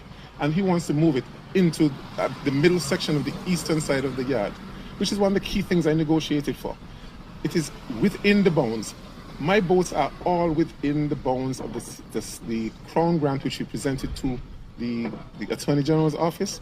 With the agreement we made in 2021, the boundaries are clearly outlined. I gave up 2 acres of land in Connery. I paid a deposit and other things like that to secure this. They can't change the boundaries at the last minute, can't change the agreement. That is what I'm really upset with. As Francis conducted his protest against the treatment being experienced at the hands of government, the purchaser of a section of the land in contention passed on Church Street for unrelated reasons. Mr. Austin Coker spoke to the issue from his perspective. Okay, so I'm here now with Mr. Austin Coker. Mr. Coker, explain to us precisely what happened as it relates to the land down in New Guinea. Okay, let me make it very, very, very clear. I am not a part of the protest. I am not a part of the protest. I was driving down Church Street and I saw the protest going on, and this is how I get in touch with, this is how Mr. Huey get in touch with me. It's very simple. I have documents from government where they sold to me and my sons a lot of land, which is lot number 6 at New Guinea. Mr. Reg claims said that it is his property. I'm not disputing that it is not his, it is his. All I'm saying very clearly that I have documents from the government where we are, so to speak, entitled to lot number 6. That's all I have to say. This twist in the situation now complicates matters for Mr. Francis and for Mr. Coker. Glenn Bart reporting for SK Newsline. Yeah, brother. Garfield, your mic is closed. Now, back to that situation. The struggle continues because I do not know if you've been following the podcast for the last couple of weeks in your absence, but apparently this matter with Redwell Francis and the St. Kitts Marine Works that we think might have came to a close by now and settled, it taking a different turn. Because originally, we heard, and some clips I played recently, that the representative for that area, Mr. Samuel Duggan, spoke during his campaign about a developer who was ready to rumble and build a pier there in the New Guinea area. It was not clear at first, but I found out afterwards that that developer he referred to was Mr. Redwell Francis. After the election of the new Labour administration led by Prime Minister Joe, I have seen other stuff coming to the media.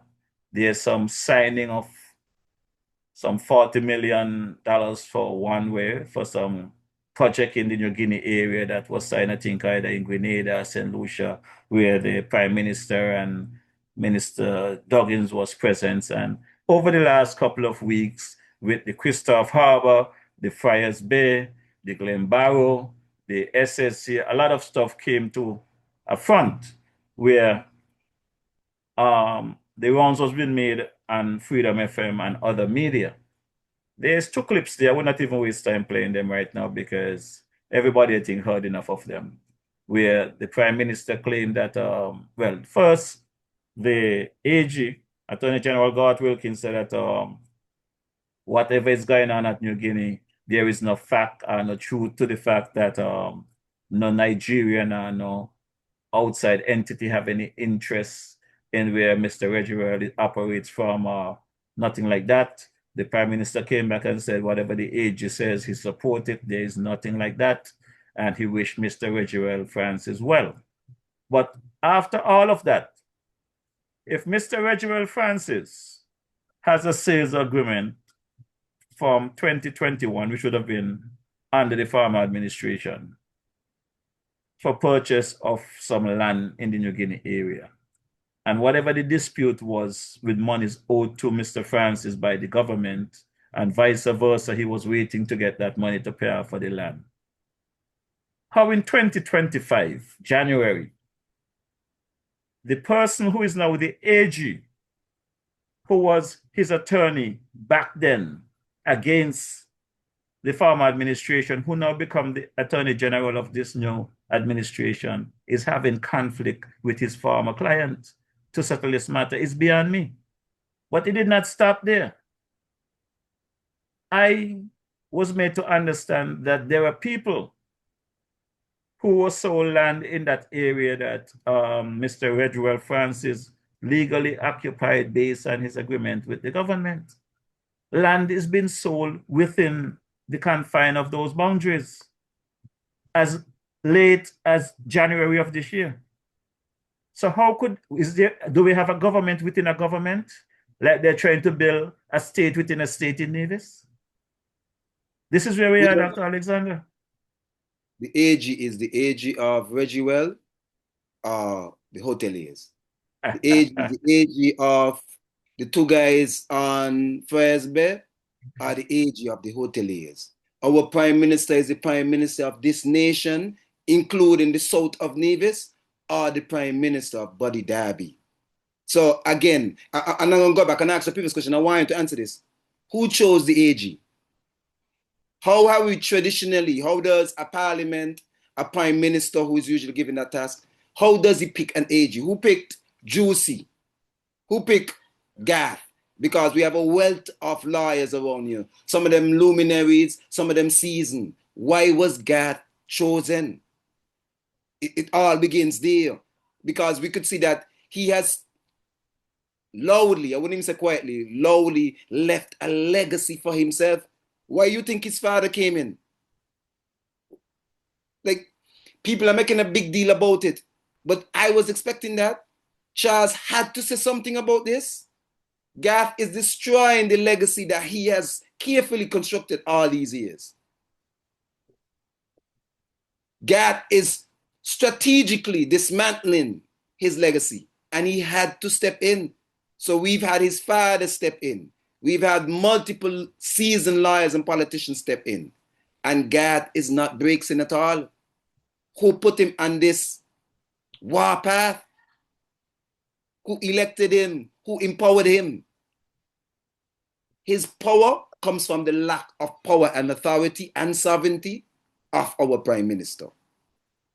The whole parliament, the whole cabinet is destabilized due to his lack of power, due to his impotence. It's clear. So we only have more problems to see unless we are willing to hold these men and women accountable to their fiduciary duties and responsibilities, because they're clearly listed. I am not going by promises. I am not going by track records. I'm not going by comparisons of other AGs. He has a fiduciary duty, and he's obviously not doing them. The Prime Minister is the Minister of Health. He's the Minister of Finance.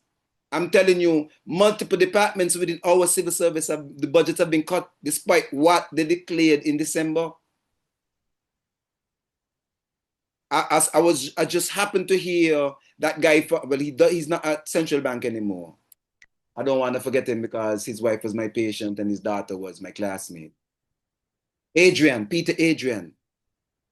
And he made not his comparatives, but he was drawing from ECCB and World Bank records, where he compared Harris to the present administration and their spending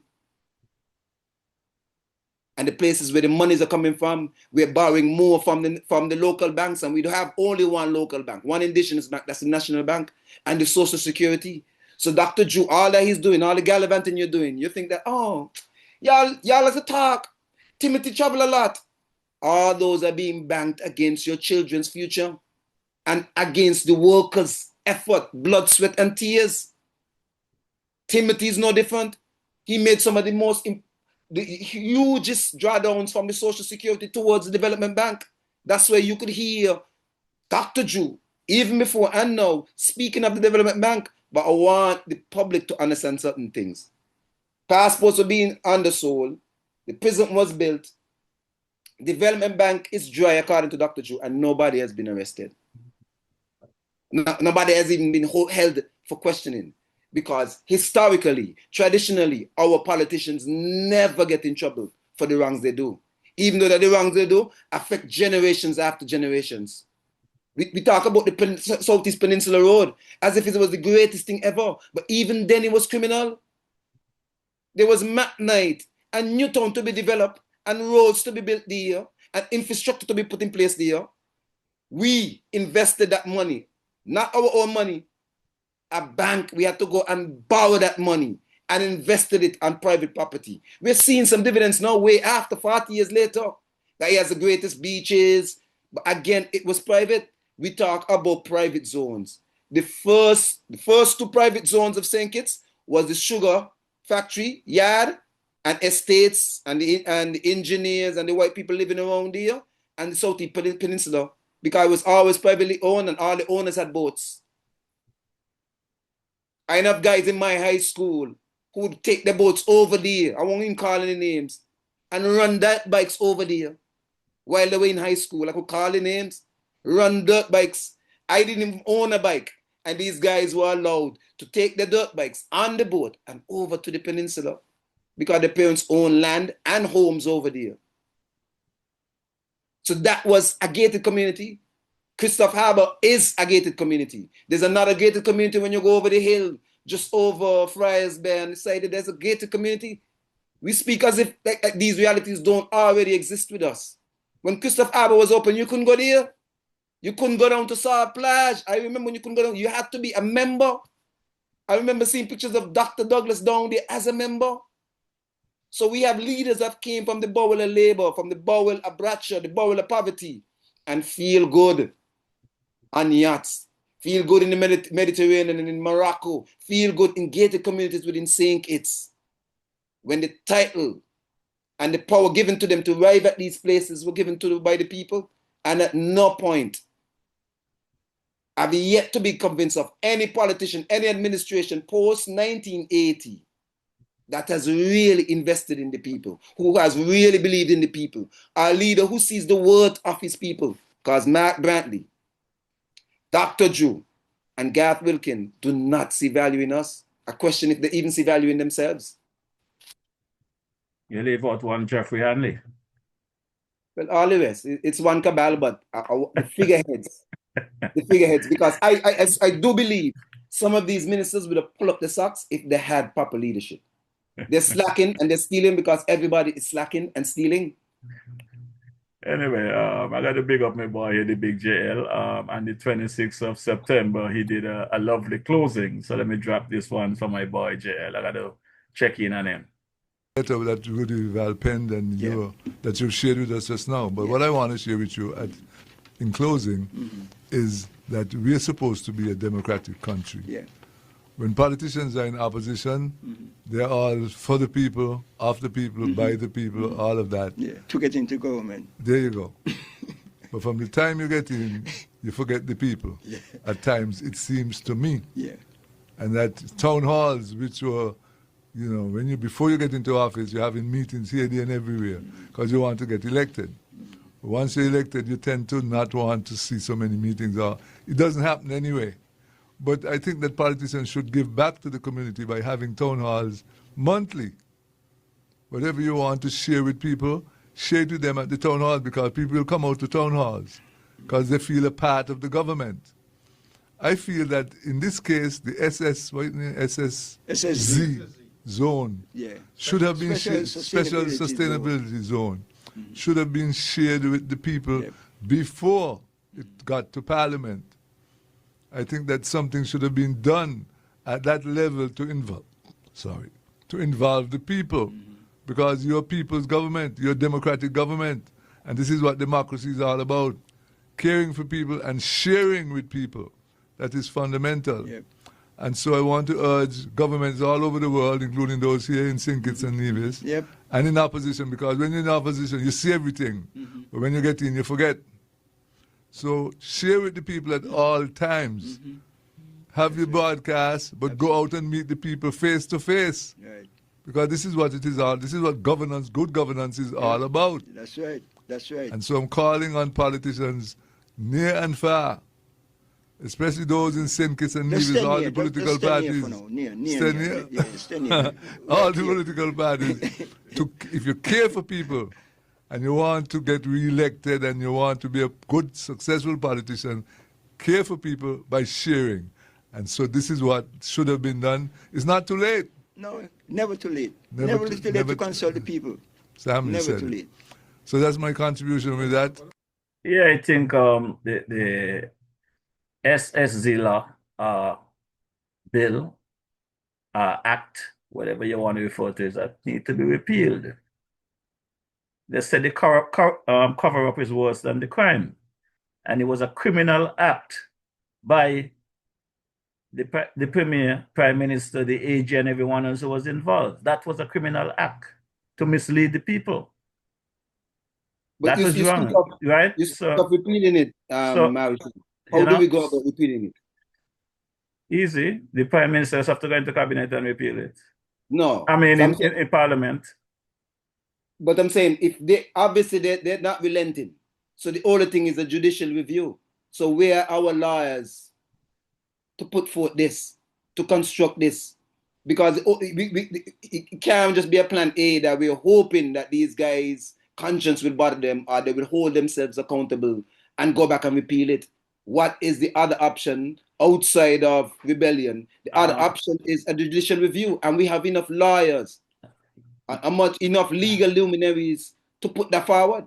But Alexander, my preference for this matter right now, my preference is not to wait for any lawyer to go and do any review of this matter. So you're gonna wait for the politician? No. Mr. Marshall, No. I am saying my view is replace and repeal. That is my view. Replace them and repeal. Not waiting for any lawyer to do it. This is why I'm doing these things, Brother Alexander. These awareness march, like I said, I am not expecting 10,000 people on the road or 5,000 people on the road, but it's to empower the people and keep the information out there that people can have a voice.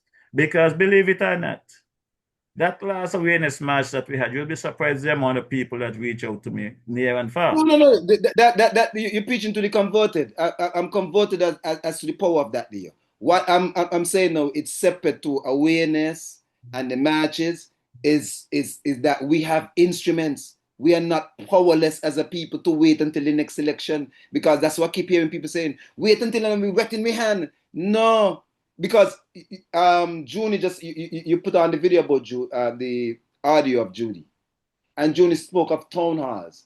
The term town halls come from people meeting within their towns and villages, you know. Yeah. So that doesn't need to be elicited by government or by any political party or structure. Even the constituency office, every party has a constituency office and have the constituents. They could meet there to discuss things that are pertinent to them. It's just that, not that they don't allow us, it's just a lot of us are not concerned or don't understand that we can do this. You can meet on that tree in Sandy Point and start to discuss what you're going to do or what pressure you're going to put on what politician or even the persons in the zone.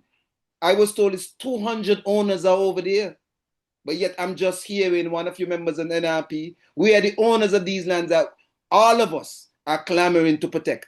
If all 200 of these persons want to sell and move on, we understand the greater repercussions, but how are we speaking to them outside of just the marches and awareness? Because again, I'm going to finish with this part here. It's not as if these guys are doing something that's inconvenient. From the AG come right down, from the Prime Minister come right down, none of them are carrying out their fiduciary duties or responsibilities, and that comes with repercussions. Dr. Alexander, I always say to people, a question, when you ask the DJ a question, the DJ is capable of answering, is whether or not you want the answer you're going to get. Because we, the citizens, we are more than 11 of them in Parliament, you know, we can make the change. Some months back, I think it's back in 22 during the campaign, and after, I was trying to assist those folks over on Nevis, since there seems like they wanted a change over there. And there was a hospital wing that I think is gross negligence that started in 2017, that was supposed to be completed in 2019. And in 2022, in my view, the people was misled with some paint, stating that the wing gonna be open in a couple of months. Now we're in 2025. The wing is still non-existent. It's still, they're closed down. And while observing the Green team, the NRP team, which I tried to help out based on requests to get for help, and I realized that all I'm getting is lip, because you have my partners, them, let me call them out. Man like Carlisle Powell, Kelvin Daly, Tulu, the man Hensley Daniel. They come 3 days a week. They got their thing on a Monday night with Mr. I think his man is his name. I hope I'm not mispronouncing his name. And then on Thursday, you got the Tell Me program, and then you have the On Target on Saturday. And I try to tell these guys, just come in on social media and on radio speaking, not going to move the needle, not going to change anything. You need to do some political action. You need to hit to the streets. You have to do a lot of stuff. And I get some backlash from some of the NRP supporters because naturally they don't want to hear that they got to work. I call them lazy. I tell them get up off the lazy backside and hit the streets. Do some political action, and I get attacked by some of those NRPians because they don't want to hear the truth. Now they brought a lady, I think was from St. Lucia, for their convention that year. And she said the same thing I said about having to go from door to door and do political action and go out there and meet the people. She did not use my terminology of get up off your lazy backside, but they clap for her. And of recent time, I don't know if it's this morning or yesterday, I see something on Facebook from one of my partners who is a strong supporter of the NRP.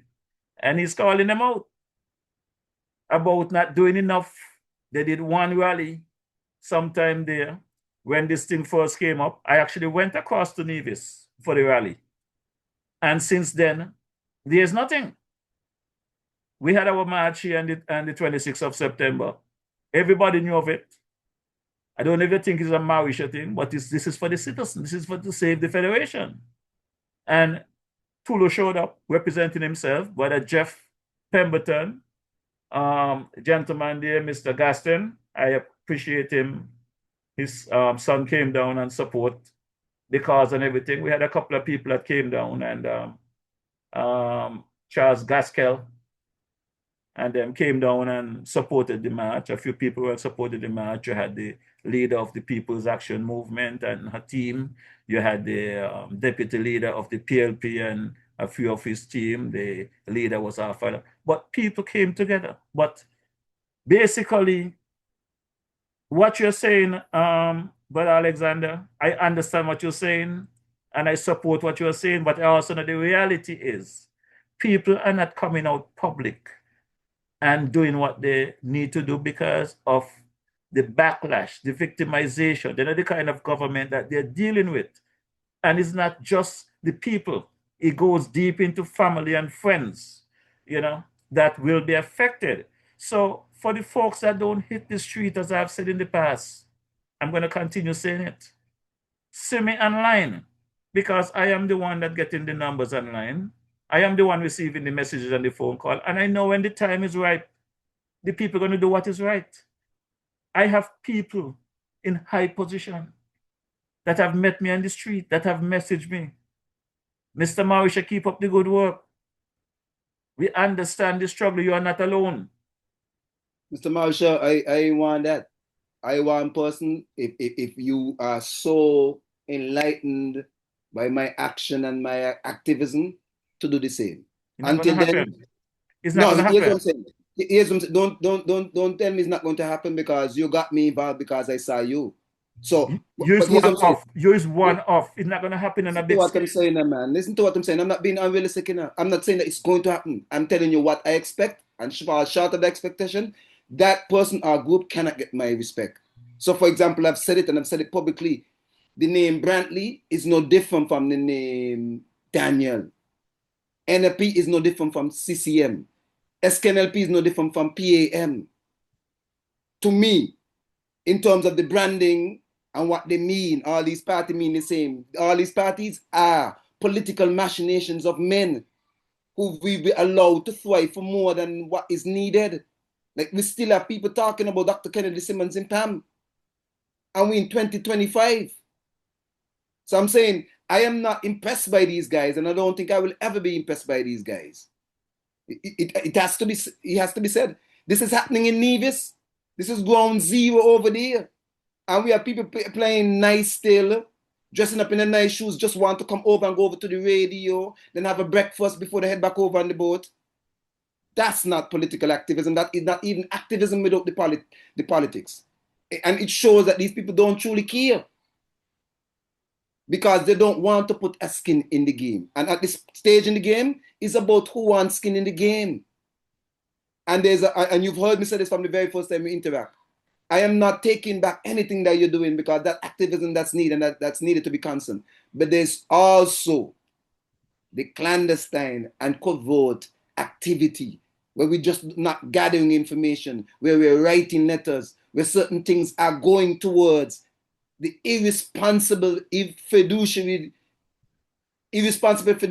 activities of this government and this administration. That also has to be highlighted, because people are saying to me, I shouldn't personally attack. From what I've seen over the history of our politics and the history of our administrations, all of us have been personally attacked by these politicians and these political parties. All of us have been traumatized and re-traumatized to the point that we don't even know our ass from our head. I can give you an example, Doctor. I have a good friend in Sandy Point. I'm not going to call his name because I'm going to put him on blast, but I know he's going to cuss me tomorrow when he see me. Whenever I visit this friend, he always speaks to me about what he needs and what he should benefit and whatever the case might be. But you think I will get that friend to come to Basti and walk on the street with the DJ on the 31st? The answer is no. But he wants to see a change. I think I said it some day ago. Everybody are not marchers, everybody. And when you was on with what his name is there, my good friend, but Ira McMahon, you heard him say he's not into the marching. He's more of a talker. As a matter of fact, him and I went at it in 22 when I was doing demonstration under the former administration, and he said I'm militant because I hit the streets. And I told him, well, that's the way I was trained. I was trained by one of the best union in North America, 1199 SEIU local and 1199 SEIU international. When we had to go out there every 2 years, this was a mission that we had to deal with, because each of the individual states in North America, you know where those funds come from for each state? The Fed. Washington, the Feds. Yeah. So at some point in time, every 2 years, we have to load up on those big buses, go down to Washington to lobby the various congresspersons and senators to make sure that monies are released for our respective states. And I'll be honest with you, they used to be happy to see us. When we got there, they sit in their office with their door open wide waiting for us. Welcome us. You're actually helping them to do the work. Marisha, do you know that JNF originally had a board and by law should have a board? When I say a board that just like Deepwater Harbor has a board, the hospital by law is supposed to have a board. So when you allocate a budgetary amount for them, that board is supposed to sit it down and dice it up with each department head coming and saying, all right, I think we should shift that. So when people speak of America and make the comparison, it's not that America is doing something totally different, you know. We are not doing what we are supposed to do. We have politicians that tell us, I think I can get some more money this year. And we accept that. But there's a budget and there's a process and a budgetary process that happens that shows your allocation, because it can increase after they set it in December unless you have income. So if that board was in place, as we advise Dr. Ju to do, we wouldn't be having these issues at JNF. Dr. Alexander, I don't want to take it into a jokey form, but I want to remind you, there's a board at JNF. When you go over into the administration building, right at the top of the stairs to the right, there's a blackboard on the wall. When you go up there again, check it out, it's still there. There might not be anything that is written on it. That is the only board you're going to get at JNF under this administration. That does not have the mental capacity and the brain to understand what is required. I have spoken to them. I have shown them ways to improve. Not since Dr. Fosberry was the big man at the hospital that we've had a functioning board. And I think it started to dysfunction under him. Because again, our hospital is a surgical hospital. It somehow feels that only surgeons could run the hospital. That is what it appears to. Traditionally been run. Yeah. Anyway, let me finish explain the process. Correct. So we go down to Washington and we fight for funding. And when the funding comes to New York State, do you know where's the capital of New York State? In New York City? No. Albany, New York, upstate. So when they get the money downtown. Hear me again. Albany is the head of the. Okay, that's where the money is spent. All right. That's where the governor and them live. That's the control the money. The governor. Don't mix it up with Wall Street. Okay. Wall Street is private. We're talking about feds and funds, right? When the money get to Albany, we have to jump on buses again to go to Albany and play the game all over again. We lobby Albany to get the money down to the city of New York. So just like how we're lobbying there, you don't think we could lobby for what we want? Yes, I'm telling you that I know the process. I'm telling you I know the process. I'm just telling you that I've been through it. So a lobby just for money, a lobby could be for policy too, you know. Everything. You spend the money you got, impact the policy. Correct. So now the money come from Albany to the city of New York. Now the city of New York, who is in charge of there? The mayor. Now they're gonna decide what they want to do with the money. So if I'm fighting with the governor, whatever they release, it comes to the mayor. The mayor now going to decide what he wants to do with his city.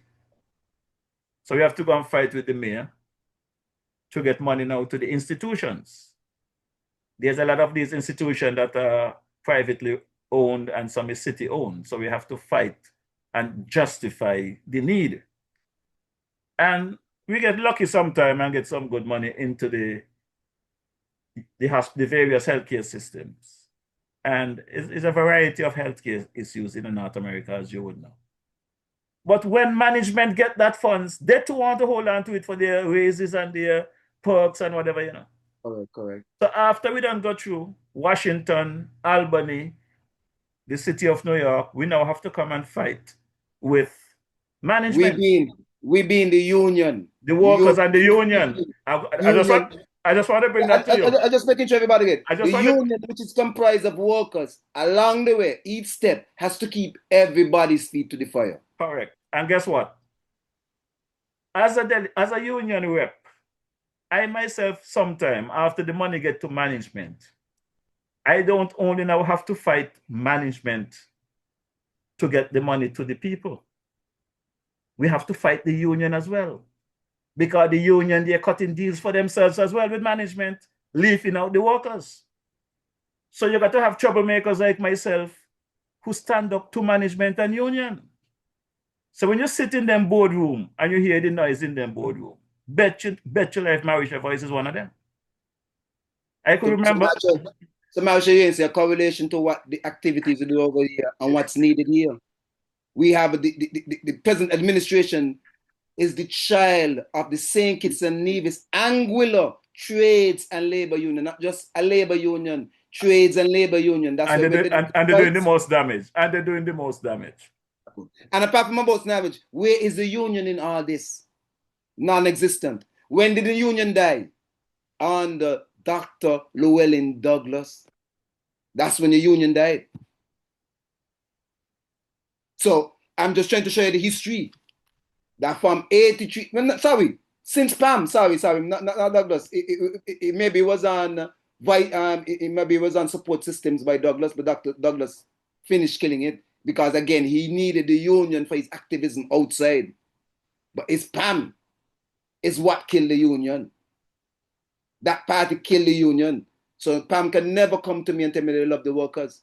Neither can the St. Kitts Nevis Labour Party, as can be seen by the activities. Well, nobody that loves people and workers would kill a union.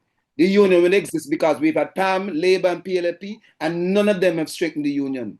None of them have carried the unions to the bargaining tables with the hoteliers. None of them have carried the union to the bargaining table with the SSZ. So that means they don't truly care about the workers when they're telling you the amount of jobs they will provide. They want the same status quo to exist. I do not know, Doc, if you're getting the calls and the conversation that I'm getting. But what is disappointing for me is you spoke about the union and labor and where it started. And if you listen to most of the labor leaders, they're going to tell you that the Labor Party came out of the struggles of the labor union and whatever, right? But it's today... It's leaders, not the party. That's the leaders. Well, today, you find out that the people who is a part of the labor union and who represent workers are complaining more today than previous to me. As a matter of fact, recently, several of them come to me about an issue over at the Park Hyatt. where I understand that the management there was taking the tips out of the workers that's supposed to get the tips and splitting it amongst management and everybody. And when they try to bring it to the attention of the minister for that area, for the union and labor and stuff, they're not getting any result. This is a labor government in office. This is the same union. And I'm going to go a step further. I spoke about this a few months back when they was talking about the size of the crowd for the March for Labor Day. These ministers that went into office and after a couple of months give themselves a 33% raise, they get constituency allowance. But these people still had the heart to charge parents a $20 registration fee for the pom-pom girls to magnify their crowd on the road. And parents paid. And parents paid. And So, these same parents, if you try to speak to represent them, they cost you for the Labour Party. You're trying to help them to get something for them, but they're going to cost you for the Labour Party.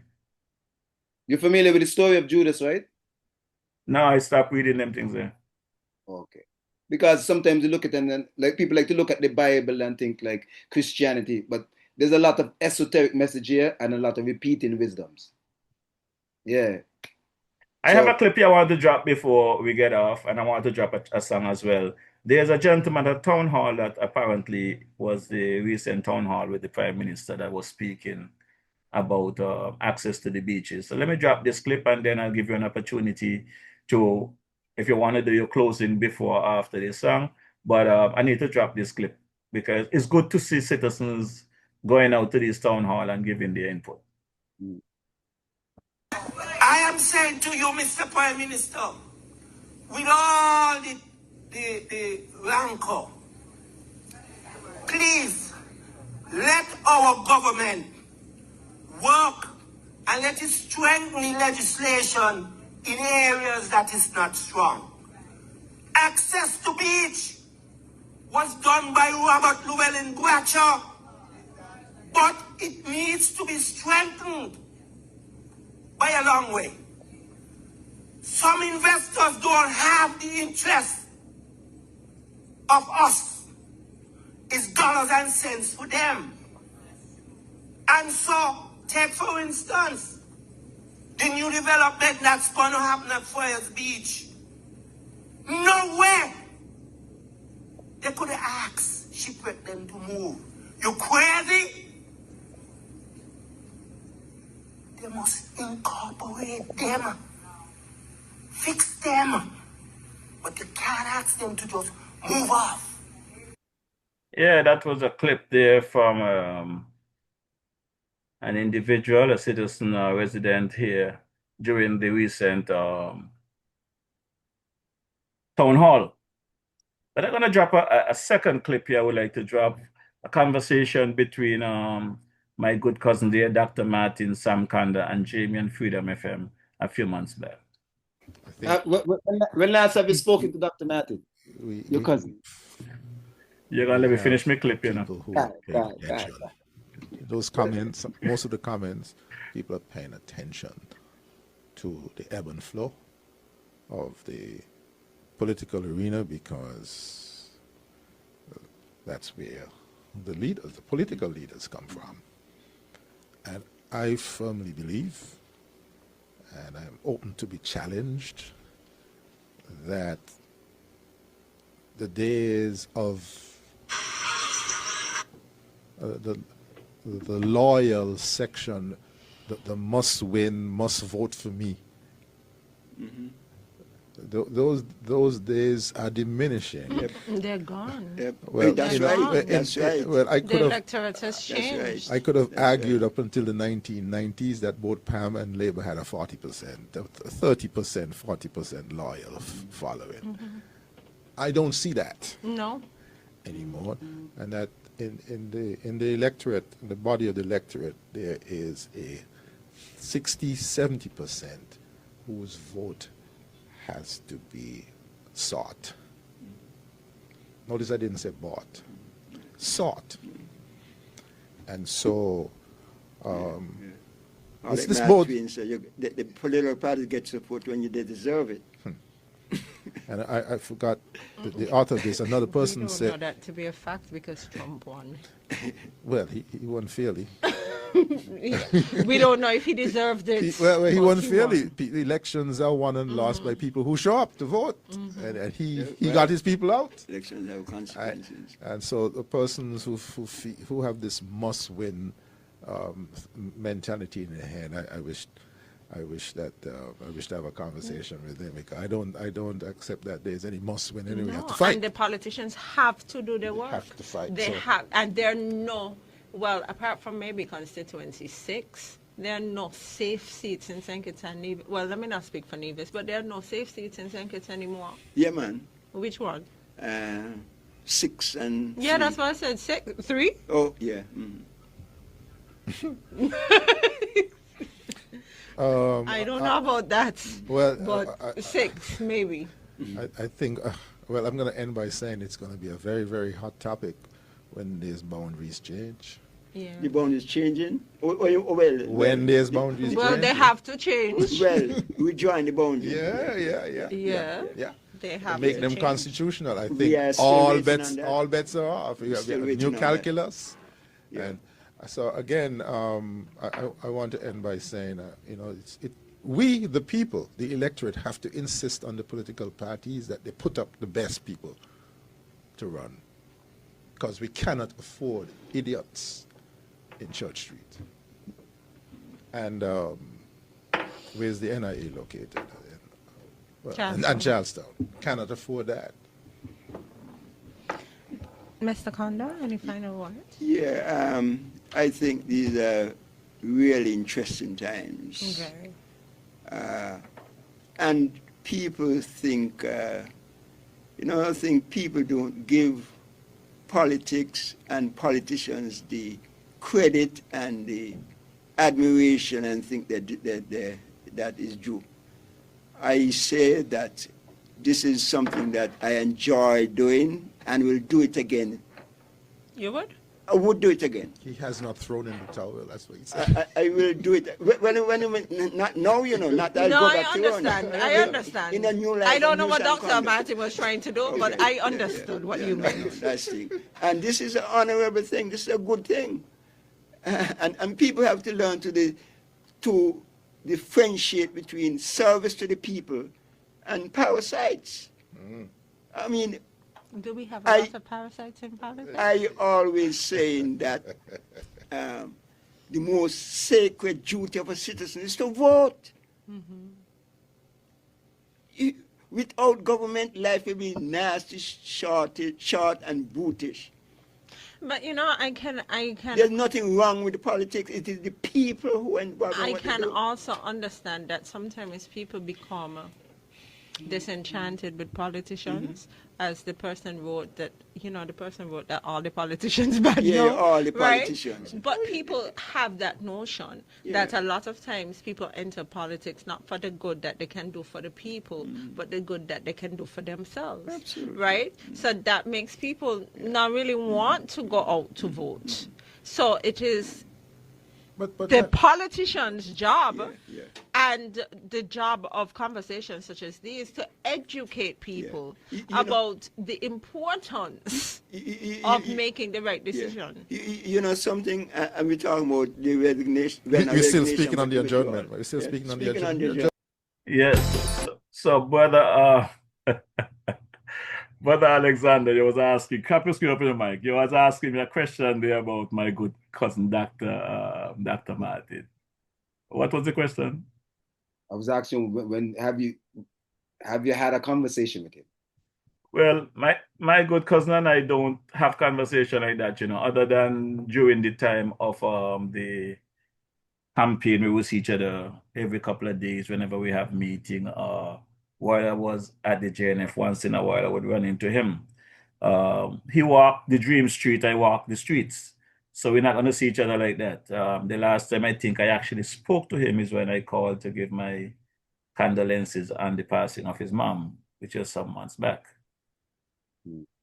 Okay. I said nothing less. Because, well, maybe let me say this. I think I mentioned this before.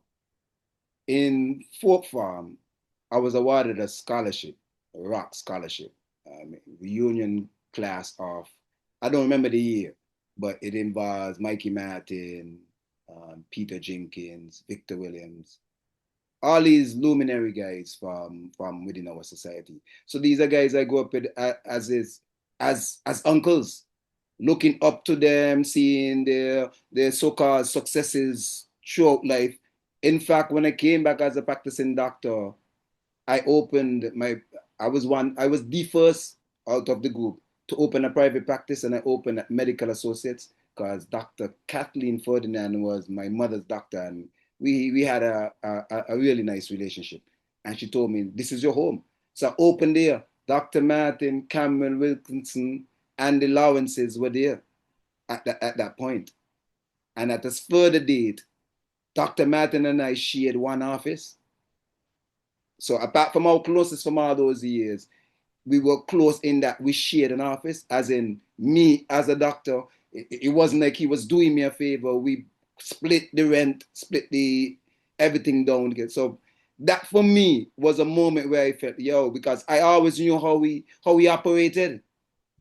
So just to be able to share office with him, I knew I was worth my salt. So we've always had a relationship, and I really want to say this. Wow. If somebody had told me that this man would have disappointed me the way he's disappointed me now, I would have stopped talking to them. Well, could I tell you that? You want me to tell you now? If you want to stop talking to me, you could, because Mikey you have disappointed me too, you know. Cousin. Mikey Martin is your cousin as well? No, not that one. These men that, you know how much time these men have lectured me? Or I've gone, well, not Mikey Martin per se, but Dr. Martin and gone and seek, not just because he's an excellent he's a great pediatrician. So I've sought his advice and everything, but to see him squirm and flip-flop and defend, and this was a man that I could sharpen my axe on. Dr. Patrick Martin. You got to understand something, doctor.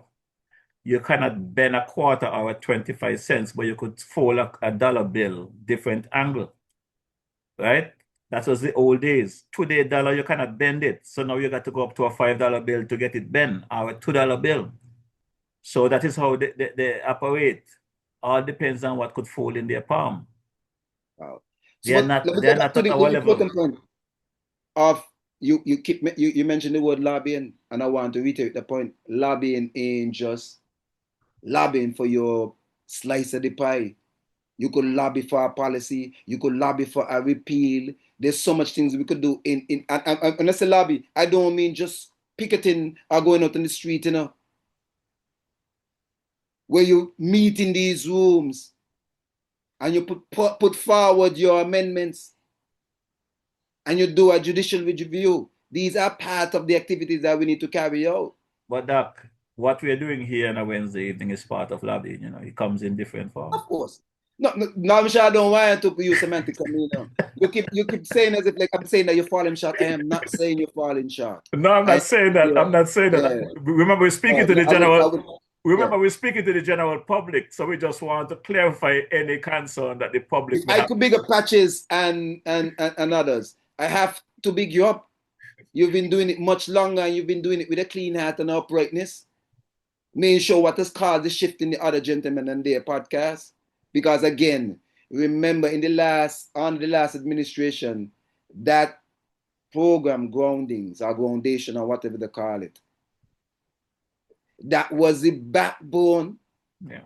People could rely every Friday to get a detailed meal, like Patches they call a thesis, especially with Dr. Martin and his way of doing things. He was the glue between Juni and the venerable Panda. Under different administration. But now they're playing defender. Back then, there was the strike bowlers. Today they're playing defender. Today is a soccer game. Back then it was cricket.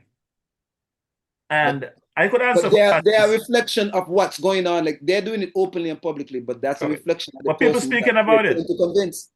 People are trying to convince, have the same mentality as these guys. Yeah, but I'm saying that the general public already see through all of that, and they call them out. with the patchy situation. I'm going to show you something that I don't believe that is true. I was having a conversation, and at the same time I was going to Facebook, and I saw your good friend, Dr. Drew.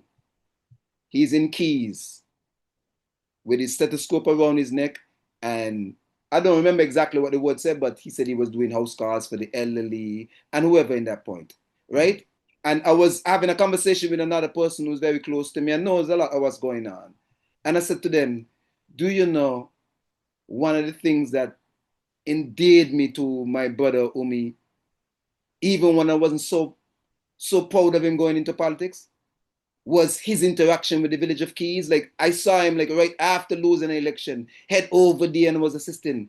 And I turned and said to the person, he can't impress me now or cause me to applaud that he's now, as the Minister of Health, could write policies that could affect Keys and the whole, not even the whole of St. Kitts, whole St. Kitts Nevis and the region. Make things better, to make things better. And think he can impress me like that. And you know what the guy said to me? He said, Doc, you might see it that way. Somebody else will see that he's still the same old Dr. Joe. Just like I was saying, he shouldn't be the same old Dr. Joe. Somebody will say he's, and when I looked under the post, same sentiments as he had discussed. Yeah. So I am seeing a 6, while on the other end they're seeing a 9. So I can't convince them because they're two truths. Dr. Drew can be a very good and competent doctor and the worst leader we've ever seen in St. Kitts. The two truths can exist. Maybe not in the same statement, maybe not in the same room, but the two truths are existing. He's a very caring doctor, a very caring man, a very good man, but he's in over his head. Well, all signs show you that. As I have said previously, and some people might not like me to say it because they wonder how you could still have confidence in the young man. I still have some confidence in him. I am just disappointed to know what he is today, what he turned out to be. And I am still wondering if that's the person that I met and did not see through him. The lies, the acting, I have seen him at his best with that. So there's nothing to convince me. I know what he is. There's nobody to convince me about that. I see how I have to understand. I see how he takes. Theater. He's only one actor. It's like a troupe. You got a masquerade. Yes, one masquerade doesn't look beautiful. But I have to deal with what I experience. Okay. I look at this gentleman take a text that we have used for months, if not years. I always say I'm only a phone call away, and try to spin it as in somebody doing him harm, or doing the country harm. He cannot get away from that. Same thing Matt Bentley is doing. Correct. But I am saying that when you have first-hand experience, that's all you have to deal with. Because nobody's going to come and tell me about Dr. Garfield Alexander. I'm going to deal with Dr. Garfield Alexander and my experience. Not from somebody come and tell me. I didn't listen to anyone come and tell me about Dr. Joe, the personality. I listened to what I heard when Dr. Douglas was grooming him for leader of the Labour Party. And when they had the fallout, I realized what was going on. And I always fight for the underdog. And when I reached out to the general public and did my survey, they said, give him a chance. And I think by me doing so, it created some animosity between my good friend Conris and my partner there, Dr. They say he have his doctorate, Dr. Jeffrey Hanley, because maybe they thought I should not have came out and defend Dr. Joe publicly. But Larry Vaughan totally disseminated Joe, totally told the world that he could never be prime minister, that he preferred Jeffrey Hanley. Yeah. And now he has the largest area in the government headquarters. No, he can assault persons in the prime minister's office and don't get sanctioned. Who tell you that? Who tell me what? That he assaulted someone and did not get sanctioned. Where's the sanction? I don't know. From what I understand, Larry Vaughan is not working at the moment. Oh no? Oh, no? That's what I heard. That wouldn't be a sanction for me. Okay. Well, I do not know what it is. But he's on leave with pay. But what I can say to you, if you go back, you were speaking to me about listening to Mark Bentley program from last week or a couple of weeks ago. You don't tell me you're listening it. You don't tell me you're listening. So I'm going to tell you something. If you're going to speak about Larry Vaughan, go back and listen to the podcast from last week where Douglas Watley said that Okay, you heard it. That he get into But you problems. got to understand, when I listening to somebody, I'm also listening to what they're not saying. Okay. And I'm also looking to how them carrying themselves. Like, I love Douglas Watley. I think he was the PS when I applied to be a lab technician at the JNF hospital before I went off to study. So I've had interactions with him and I know his brother. But even before he mentioned Larry, he was already promoting Larry because he was the one that worked on Larry's proposal. So right then and there, not that it's an indictment, but he showed me that he's compromised. I can't trust anything that he says about Larry. Okay. Let's drop a track and give you your closing.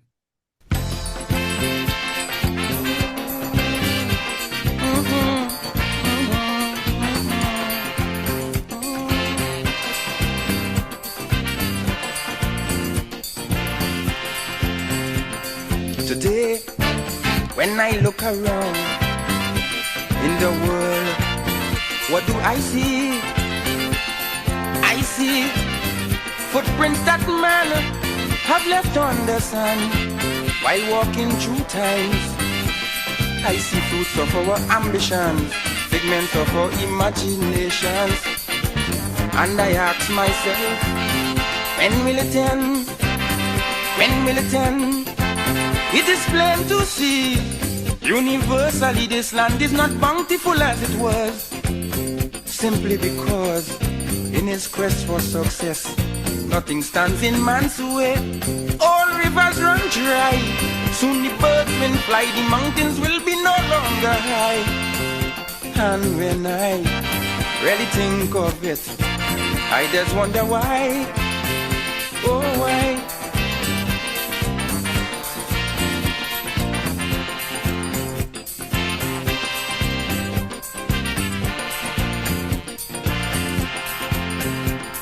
I see charity deplored, equal rights totally ignored, wisdom and ingenuity working in accord, simply to afford such inventions as thermonuclear warfare and environmental warfare. And I wonder now, where do we go from here? Prophets everywhere gaze upon the horizon and declare that judgment will come as the savage hands of unscrupulous men pile everything pass by. Time is running out as we eat and drink, species at the brink of being extinct. And I think no one can deny that the price of progress is high, real high.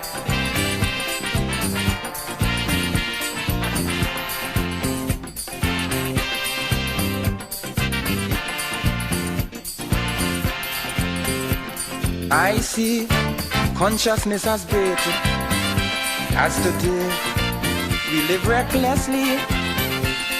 Money make egos inflate and thereby create a turbulent state. I see a struggle between the sexes, new hang-ups and old complexes. Now the question is, right in context, what shall be next? I've already seen this world have come divided between race, color, creed, and class. And some of the things the scripture predict truthfully come to pass. Soil that wouldn't bear children, making children to be a part of this growing mass. And I ask, if this is progress, how long will it last?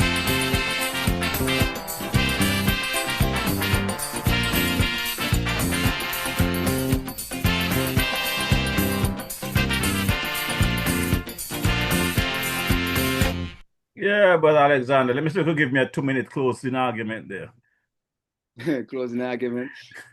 No. Marisha, I've been receiving some, what I call it again? Persons are saying getting too personal. They have to respect certain titles and statuses and positions, and I don't.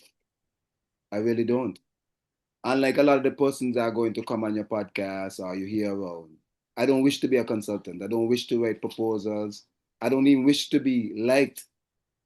Yeah, I've already been humiliated to the point where I can't be humiliated anymore by this administration and all the administrations before. 'Cause I was born in 1977.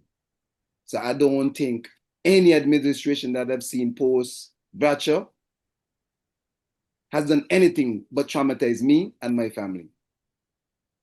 So I have no respect for these status, titles, AG, DPP, unless they show me otherwise. And I'm willing to take the repercussions of that behavior, that stance. I have no wish for public office. For me to be in public office, people are going to have to take me and put me on the shoulder and show me that they not only want to lead it, they want my leadership, that they can provide their leadership to me as well too. It has to be in that manner. Because Tubal told me, so I heard he told Marsha Henderson the same thing too. But I've been keeping to his word. I don't need to be in public office. I'm powerful as Garfield Alexander. More powerful than any politician. In fact, ask Terence Drew what I told him when I came to sign. He asked me, why does I need anything? I don't need anything. I said, Umi, all I need you to do is to understand that anything Garfield Alexander do is going to benefit you and your administration. So when you see anything come across your desk, all the people that are trying to stop them. Because that's the only issue I'm going to have. I'm going to draft things and send them across the desk, and people won't see it because it won't benefit them. That's all I told him. And I said to him before I left, I am more powerful than you. Because you know I have to arrive as Dr. Terence Drew, the Prime Minister. I could just arrive as Garfield. That's why I could get up every day without a hidden name or hidden agenda.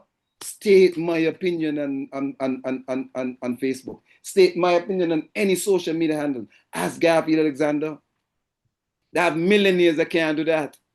They have men who believe they're powerful and have huge titles who can't do that, who can't be sovereign or try to be sovereign. And I'm that every day, every single day. It wasn't every day of my life, but it's every single day that I live and I breathe now. So ain't much things could bother me because I can't be bought. And I don't need friendships because I've lost most that I had before. And now I see I didn't really need them. All I need is me. And once I'm good, the persons around me good, my family good, it starts from there. But each individual has to make sure they're good. So when I meet people who are not good, concerned about me and what I'm saying, and they're not good, a question like you speak of the sanity, and it's something we see in medicine. I've had persons come to me and tell me they're not diabetic. They're praying it away. I've had a person coming to me and tell me they're not diabetic because they're exercising. So I've seen people go against logic with emotion, go against logic with expectations. And there's a lot of that going on. But what I won't do is waste what little energy I have left in my body aspiring to leadership or aspiring to save people who don't want to be saved. Because there's a group of persons, a minority, that want to be saved and see the light. And they should join. I don't want us wasting our time sending an international broadcast call. We use a word called democracy here a lot. That was invented and brought to us by our enslavers because that goes all the way back to Greek and Latin. What we are a community. Because when we are a community, we could make a law and repeal it. We could make a law and don't eat. Because there was a Buggery law who was studying it. It was repealed, I think, under Timothy. There was a Buggery law, so laws can be repealed, and laws can be repealed without activism and people getting behind it. Even the Cannabis Act as it stands here, certain parts of the other laws had to be repealed, or the Dangerous Drug Act had to be repealed. These are not crazy, outlandish things. So if you have a premier and a prime minister that seem out telling you that they can't walk it back, or you need to read more, or your time to repeal this act or to speak up against this act should have been in the House. When you have leaders telling you that, as if they're magnanimous, as if what they've put in place must stay, irrespective of what the people think, then you don't have leaders. We have dictators, and that's a word we like to throw around politically, and we've thrown it around. Thanks for that closing. All our leaders have been dictatorial. Again, I'm going to go back to the giving out of those lands, because it happened on Timothy where you could tell our politicians don't value us because people were given empty envelopes. And now, instead of this administration, a labor administration, a unionized administration says, just come to the office and let's deal with this. This has been too much of a convenience. Some of you have been over there for 40 years. No, it's pomp and theater and 3 different ministers because everybody wants a slide of the PR. Political campaign. 6 minutes gone. We gone down to the Fort Thomas Hotel. Again, that's again why I commend Dwyer, because Dwyer could have taken that any place, the music festival. He took it down there because of the value he has placed in this land and some of the amenities. And we have 10 shovels. 7. 10 cheap plastic handle shovels because everybody wants to be in the photo op of nothing, of a promise. That is not leadership, gentlemen and gentlemen. And if we think that's leadership, then we are sheep. Thank you. 8 minutes. Stand by. Girl, Sandra, you know where you can find nice, fresh, local food 7 days a week, one provision and all kind of thing. Girl, where? Right down there by Shellings, by Carmen Catering Services. Girl, she opposite the bus stop. Girl, and she also cater for weddings, parties, anything you want to cater for, funeral and all. Girl, and trust me, you're gonna enjoy the food. And she also selling bites and sundaes. Opposite the car shop, right there in the main road. Girl, you could call 665-1494 or 663-6005 to order your food or go and pick up your food. Girl, the food will be finger licking and you get your money worth. You ain't want nothing better than that. Yes, that's Sister Carmen of Carmen Caterers. She's right there, the West Ferry terminal right opposite the Shirlane. Monday to Saturday from 12 noon until about 5. And on a Sunday, she's there in Boyd's Village at the bus stop there, right opposite their Garros there from midday until 5 p.m.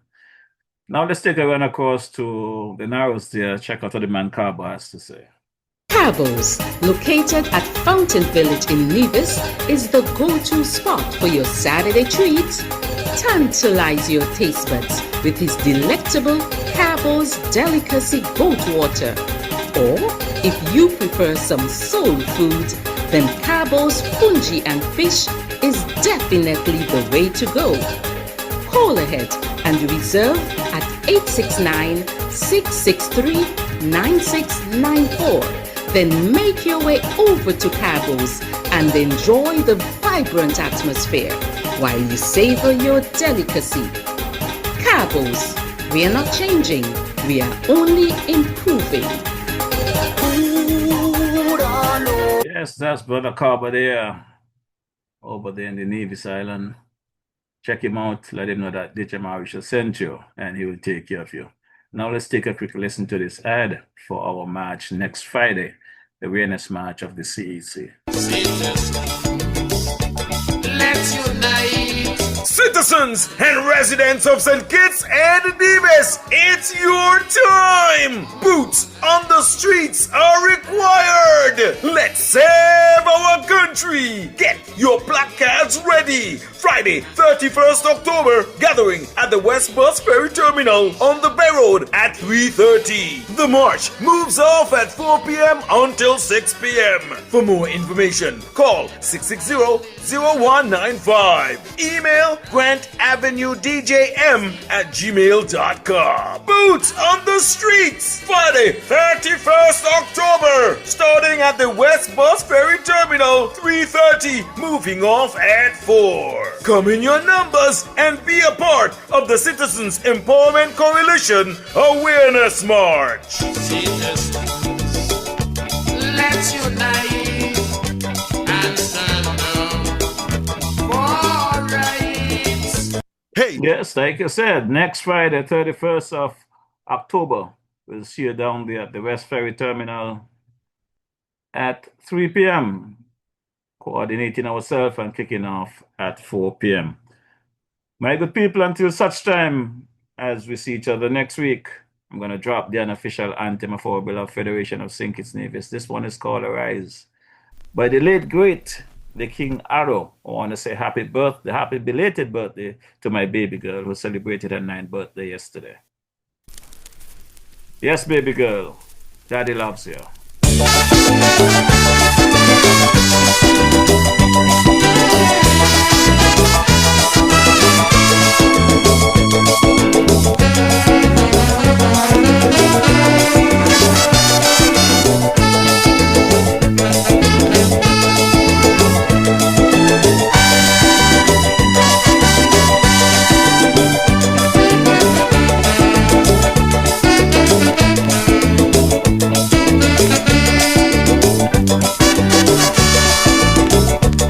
Would you stand up and see your country dying and never lend a helping hand?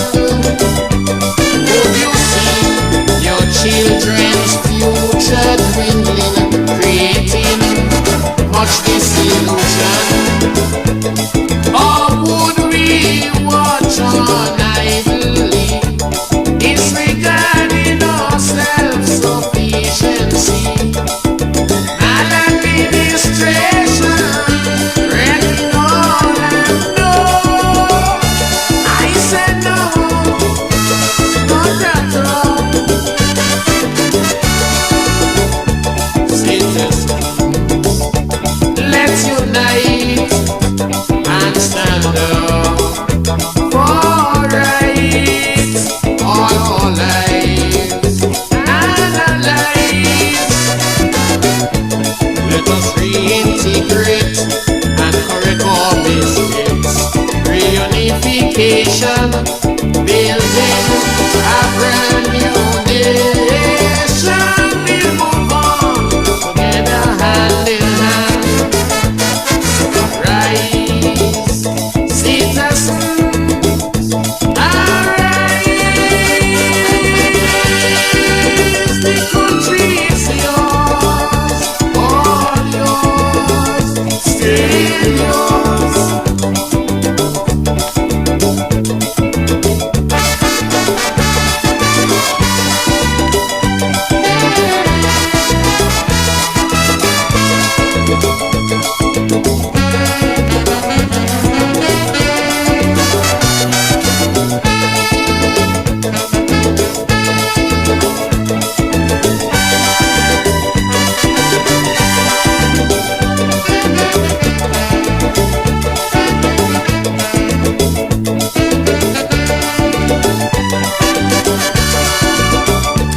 Would you assist building a wall so massive or a bridge?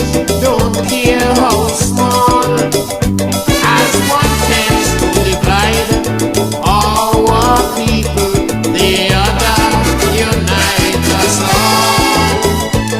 Unambitious men just cannot be a part of this community.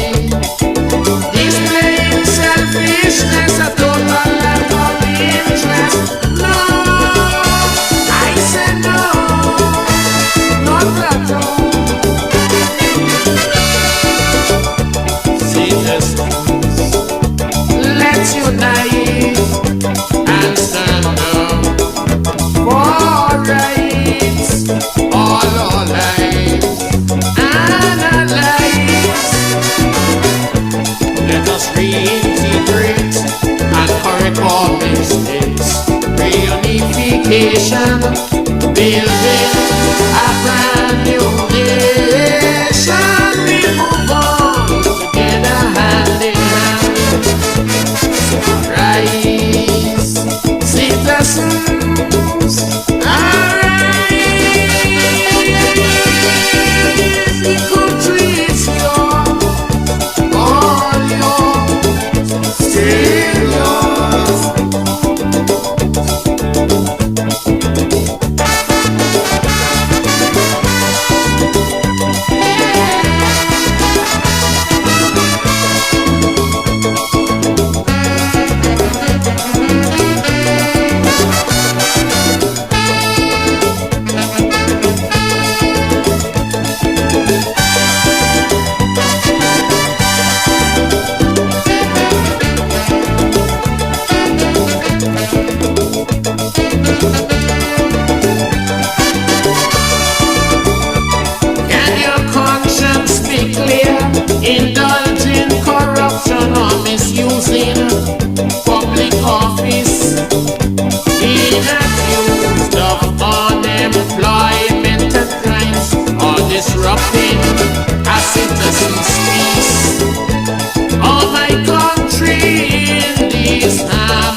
nation, building a brand new nation.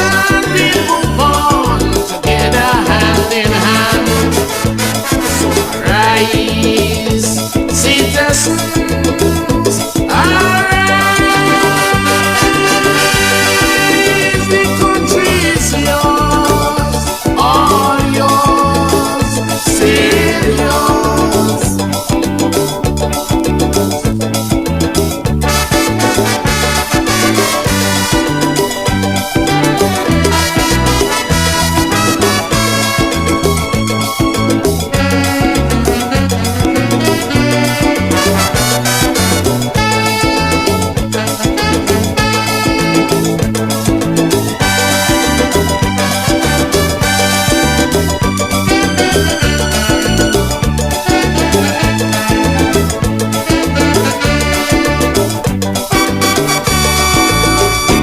Yes, my good people, this country is yours, all yours. And as Dr. Garfield Alexander said, you, the citizens, have to rise up, make your presence felt next Friday, 31st October, downtown Bastille, West Ferry Terminal. Let's meet there at 3:30 and get the message out there to these bad actors that we won't settle for the things that they're doing to this country. I want to take this opportunity to say good afternoon, good evening to the good people there at the Island Purified Water, the best water people in St. Kitts Nevis. Also want to thank the man, Brother Powell, the man Scatter, for keeping the DJ hydrated when he's in our beloved Federation of St. Kitts and Nevis. Enough respect to the man, Dr. Garfield, for the brain that he brings to this podcast. Whenever he comes here, the conversation get the real deal. And I look forward to having him whenever he comes for this type of conversation. And, you know, it's good to have a different perspective from different people. So, my good people, until such time as we meet again next week, same place, same time, have a lovely, lovely evening.